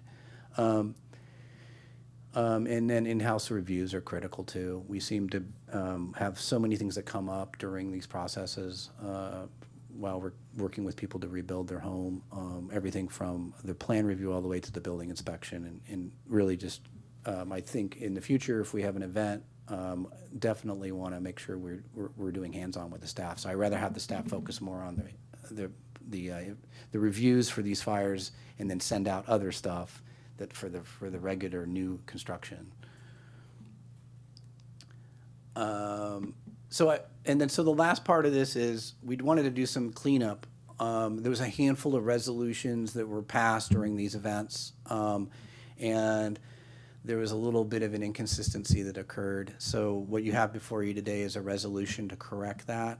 I'll try to explain this, and that's why I have Jason here. The adoption, so basically we did a fee waiver for that, which I mentioned, were the reductions in fees for fire rebuilds, and those are set to expire next October in 2025, so a little more than a year. But then we also did resolutions on recovery ordinance, which is the relief that we provide, like roads and street standards, the things that we encourage, that's encouraging people to rebuild, and they won't be having to deal with so many issues. That is actually expiring in December of this year. So December 31st, end of the year. So what we would like to do is we're proposing a resolution to extend that ordinance from to October 25th. So both of those dates land. Did I explain that well enough? Okay. Well, yeah, let me clarify. So the resolution does not impact the ordinance that is set to expire at the end of the year. The resolution is cleaning up a clerical issue that occurred when somebody used the wrong version of this policy to update the fees in 2019. It ended up eliminating some changes that the board had made that to that policy. So this is cleaning up, the resolution that's before you today is cleaning up that clerical error to ensure that the fee waivers are available through August 1st, 2025. What we're asking as far as the ordinance and the kind of impending expiration of that is direction on how to address that impending deadline, and we can discuss what that would entail. Since it's an ordinance, it would be obviously an ordinance updating that. But yeah, so he highlighted the differences in the timelines for each of these policies. So. Yeah. Okay, and then of course any type of if we move towards moving these deadlines, one of the things we do need is to make it very clear to the public when these expire, so they have an opportunity. So the sooner the better, as far as the deadlines that are actually there. So I really want to do a bit of a fair amount of public outreach. We do have in our GIS system a list of the parcels, and then we'll probably do a mailing of some sort to notify people that these ordinances will be expiring out. So that's all I have. If there's any questions. Great, thank you. I will do a quick survey. Do we have any public comment in the room or on the phones? Okay, thank you. And I'll bring it back to the board. Supervisor Pedroza and then Supervisor Gregory. Look, thank you both for your presentation. And I was intimately tracking this back in 2017 when it really impacted my district. We lost 400, 600 homes. It's hard to remember now, but what I noticed is that the areas with the resources were rebuilding quicker. And that wasn't a function of the county process. That was just a function of people having the resources, not having to wait to fight with their insurance because they were front loading some of the cash. So I think you're always going to have those variables that naturally happen. So to me, the numbers they're going to continue to track. What I hope to see is people continue to rebuild, and people have sold their lots that were cash, land rich, cash poor, and that's going to continue to happen. The goal is to have people rebuild. So it's populating neighborhoods, but we're also collecting property taxes on the structures.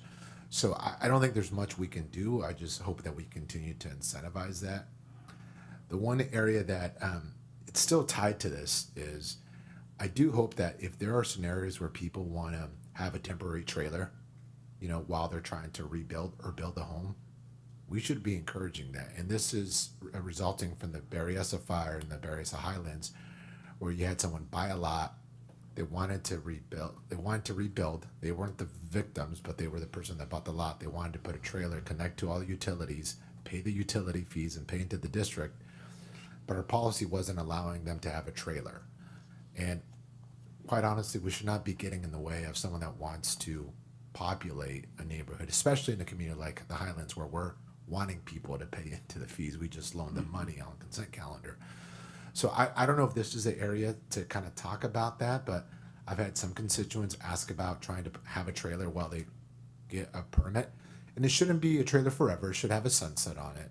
But that's one of the areas. So I don't know if anyone wants to comment on that. Well, I can just say that, so the county does have an administrator of trailer permit you get through planning. So there's two processes. You go through planning, you get a temporary trailer. And it's not just for fires. It's it can be a watchman's trailer. It can be a medical assistance trailer. So it's all in the zoning code. But normally that's associated with an existing residence. So that's the tricky part. Yeah. These are lots that were impacted maybe. Sure. And someone went in and bought the lot.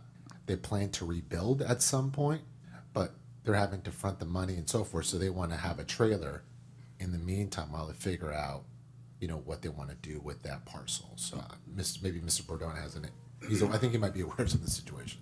So you're probably fully aware of this, but just in case, the provision for the trailer for the fire rebuilds was to allow folks to have some place to live. If they happen to have a trailer or wanted to buy a trailer, they can pop it up on their fire damaged property so they're not put out. So it was intended for that, and it was intended to be on a temporary basis. In addition to what David Giudice said, and that we have the ability to do temporary trailers for various reasons. We also have temporary trailers for construction purposes. So say you're building a house and you want to have a watchman out there to make sure somebody's not stealing things or for whatever reason. And I think we allow those to happen for 2 years with with 1 or 2 extensions, so maybe up to 4 years, 3 or 4 years. I don't recall off the top of my head, but around there. As it relates to fire rebuilds, there's no reason why we couldn't potentially extend that time frame out if it happens to be a fire-affected property. For folks that do want to rebuild, let's use the example that we've discussed. If a building permit was submitted, they would have the ability to apply for this construction trailer. It shows an intent to rebuild. It kind of keeps folks from kind of living out there, and maybe they're going to rebuild, maybe they're not, and then 3 years from now they're still there. It kind of puts those safeguards in. But we'll totally look at it, but we want to be careful that we're not potentially, once you allow someone to occupy a trailer for whatever reason, temporary or not, there's a potential for that to become a problem, and it's very difficult to kind of handle that problem. The last thing we want to do is cause further problems by having people having to relocate once again if they're overstaying, if you will, their trailer. So it's definitely something we can look into to see if we can provide flexibility and support for people that want to rebuild in areas to help pay for infrastructure and some of the other reasons that you mentioned. Yeah, look, and I'm not trying to create another problem by solving this problem, right? I just know, like in Berryessa Highlands, in my district, we want people living there. We want as many people living there to pay into the system, right? Because it's structurally imbalanced. So if there is a way to help, kind of bridge the time between someone getting their home built and working on an application in good faith, I think there should be some roadways to that point. Again, I'm not trying to create mobile home parks where there shouldn't be, but it's a means to an end if they're showing that good faith is what I would tell you. So again, I think maybe it has to be unique situations. I wouldn't support that everywhere, right, where there might be some public nuisance concerns. So I would just ask you all to kind of look into those scenarios because, again, someone that wants to move into a community, I think is a positive thing if we can make it work. But again, on the rebuilds, you all did a tremendous work, and it's been a while since we've had a conversation around it. There was a lot of anxiety around rebuilding and contractors and finger pointing, and contractors maybe stretching themselves a little too thin and trying to use the county as, the one that's delaying it. But every step of the way, you all did a good job, and we got to work closely with you. And there were some challenging situations where people bought a property that was 2,000 square feet or 5,000 square feet, and then on our building records, it was 2,000 square feet. I remember all those situations, and every step of the way, you all tried to do what's right by the people and be fair to them. So just know to appreciate, in light of the code enforcement conversation that we just had, just know that I do think people appreciate your flexibility on trying to do what's right for the community. So thank you. Thank you. Thank you, Supervisor Pedroza. Supervisor Gregory. Yeah, a couple questions. Thanks for the presentation. In terms of extending the disaster recovery ordinance, which I'm going to definitely support, you attached is the policy section 12B, which I'm most familiar with, but the staff report references code section 8.80. Are they the same thing? They're not exactly the same. The 12B is a lot more of the kind of shorter term issues. There's the temporary trailer section is in that. There's a moratorium on code enforcement for certain for fire victims for certain violations. There's some other kind of discrete policies in that. Chapter 8.8 is the one that has all of the process improvement for view shed and like for like replacement, kind of the major incentives to assist people in rebuilding. And that's the one that is time. It has a sunset provision of October or December 31st of this year. The 12B doesn't actually have a time frame. It actually says it's only applicable during the declared emergency. That would be incorporated into our review of timeframes so that we'd make sure that it's applicable when it needs to be. All right. I think you're supporting what I'd like is to see this policy section extend with that code section, because this is really clear and easy to understand. So you're saying yes, that's what that would be part of what we'd intent. look at to make sure that extended as far as it needed to, in the same way that the ordinance would. Great, thank you. And then focusing on District 2 for a moment, from the 2017 fires, we have the lowest percentage of recovery. What I found is what the fire revealed is a lot of long, non-compliant driveways that have been there for 100 years. And it wasn't highlighted in your staff report as to one of the reasons why that area isn't recovering, but I imagine that's a big part of it. Is that what you're hearing, David? Yeah, I don't know if there's a specific. I didn't actually dig into that. I could do that. But it sounds like there is a lot. Yeah, well, I know there's a lot of driveways in that district for sure. But the driveways haven't necessarily been the hindrance, right? So if it was so what we were doing is having the fire marshal go out at the time and evaluate that driveway and see if it's something they can use, but it's not necessarily needed to meet the new standards. So, which can be result in widening and turnouts and more requirements. So, I couldn't tell you right now why that your district there is not seeing that as much. All right. Yeah. We'll try to discover more about that. Yeah. Offline. Thank you. I'll look into it. Yeah. Thank you, Supervisor Gregory.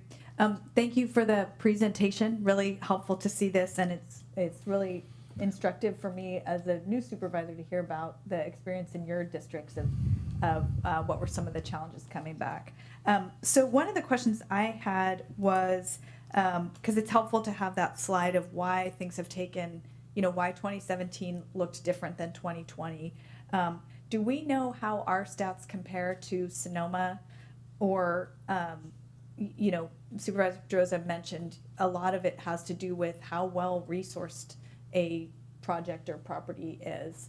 But I would be interested in that. So, because I'm guessing if we can do some compare and contrast, we might come up with some best practices. I thought what was really helpful in here was a recommendation to keep the fire rebuild review process in-house. That makes a ton of sense to me. When I've talked to constituents about their challenge with it, that when they were able to have one of our staff team available, things went more smoothly than plan checks that maybe went out. So that's a couple of comments, and I guess a question there about comparing to Sonoma and takeaways for best practices.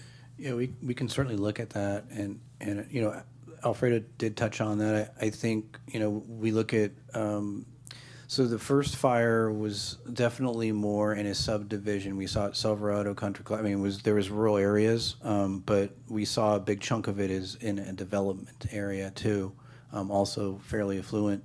So there was some money there to get going. But I was just looking, you know, kind of comparing it to Coffee Park the other day, and that's a huge subdivision basically in the center of a city, you know. And I just think the density of that, you know, everything's a little easier. You got all the utilities right there at the street. Usually the city and the local utility district is ramping up and fixing all those utilities, everything from PG&E to water to sewer. So it's just a little easier. So those paths, I noticed that. You know, developing in the county is not easy. You know, you got to have septic systems. They can be very expensive. And it's not to say that, so if you ended up having a house that had a septic system that was damaged or something like that, you will be put in that position to try to bring it up to code because you're having to put a new one in. So yeah, so there's a lot of factors, but certainly could go down the avenue of seeing kind of where they're at and what their replacement rates are and how successful that's been over there, for sure. Yeah, it'd be just interesting for the Napa County team to have a conversation with the Sonoma County team too. So I see Director Bordona here. And just to add to that, you had referenced the process, the county's process, and how it compared to Sonoma's or others.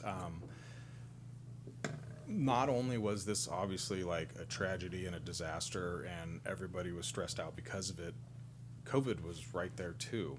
And there were staffing issues associated with that. And particularly in our building division, I think we had one plans examiner, so we were pretty thin.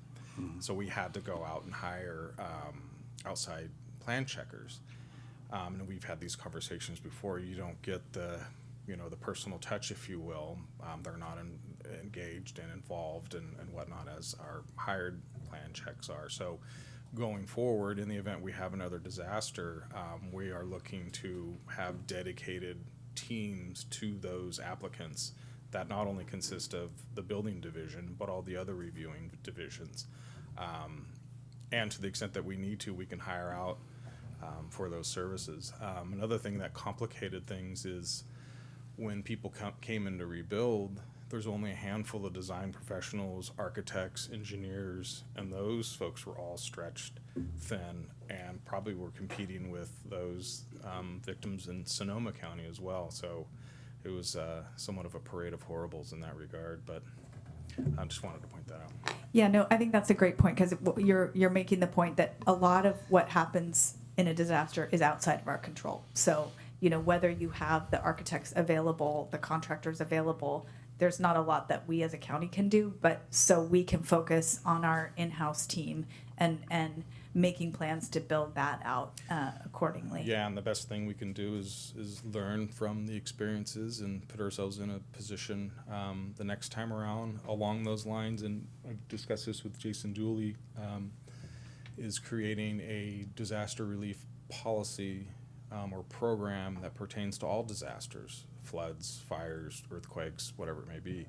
And maybe that's something that could come out of the hazard mitigation plan that's underway, but something we should probably be thinking about. Yeah, no, I appreciate that. And you're actually segueing nicely to my next good point, which is I know that the OES team is working on its disaster recovery plan, and that's, from my understanding, very focused on what OES does, but so much of the language I've just seen some of the draft language there pertains to kind of what you were talking about in terms of FEMA coming in and starting recovery. So what I'd love to suggest is that PBES team works with OES and sees where the overlap is there and where in the hazard mitigation plan this slots into, so that we can't address every issue that's going to come up in a disaster, but starting to build some of those plans out ahead of time.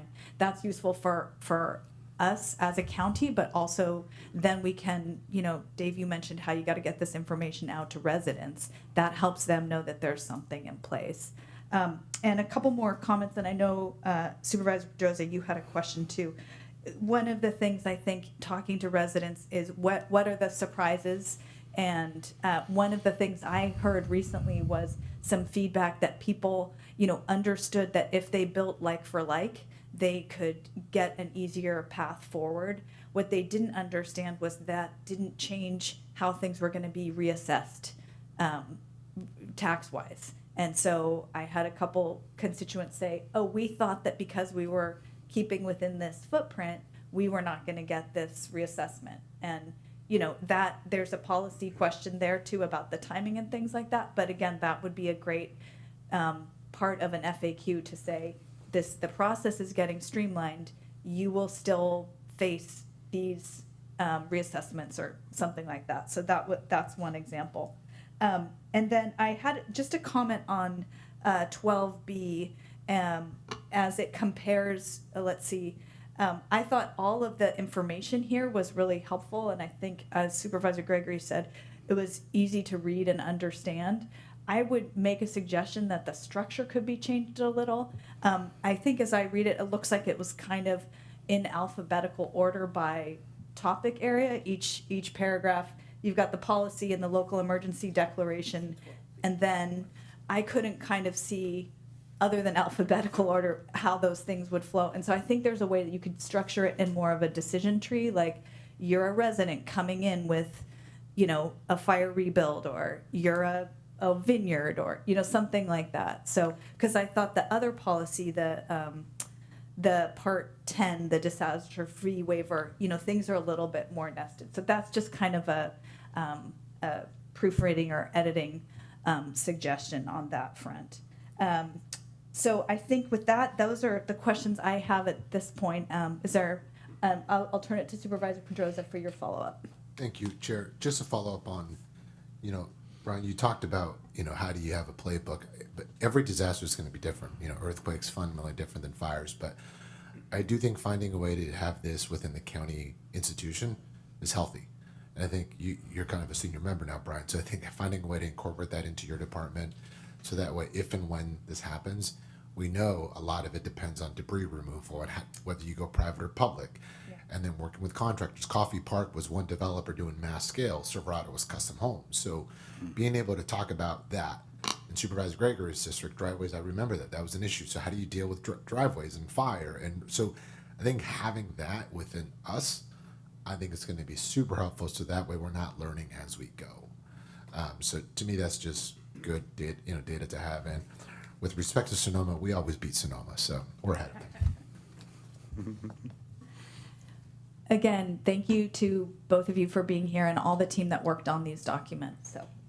So now I'm going to bring it back to the board and ask for a motion to adopt the resolution correcting clerical errors and inconsistencies in Part 3, Part 10 of the county's fee policy. And I think we've given some direction to staff. Unless there's more clarification, you guys would look at this point. Okay, thank you. So with that, I'll look for a motion.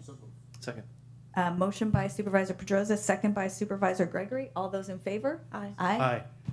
Any opposed? Motion carries unanimously. Thank you. Thank you.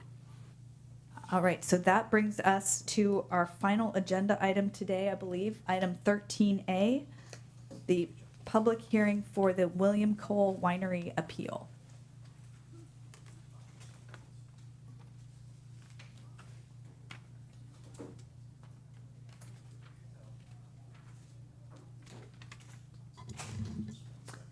Good afternoon, Mr. Bordona.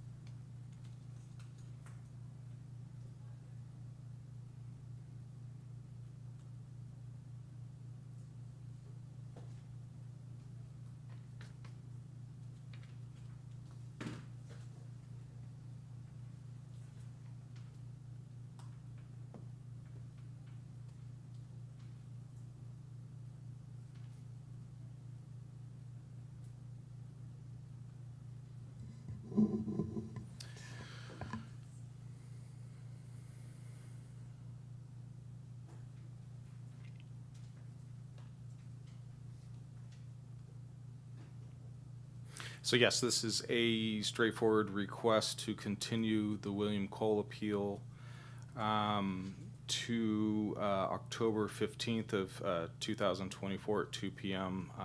Both the appellant, the applicant, and staff are in agreement on the continuance.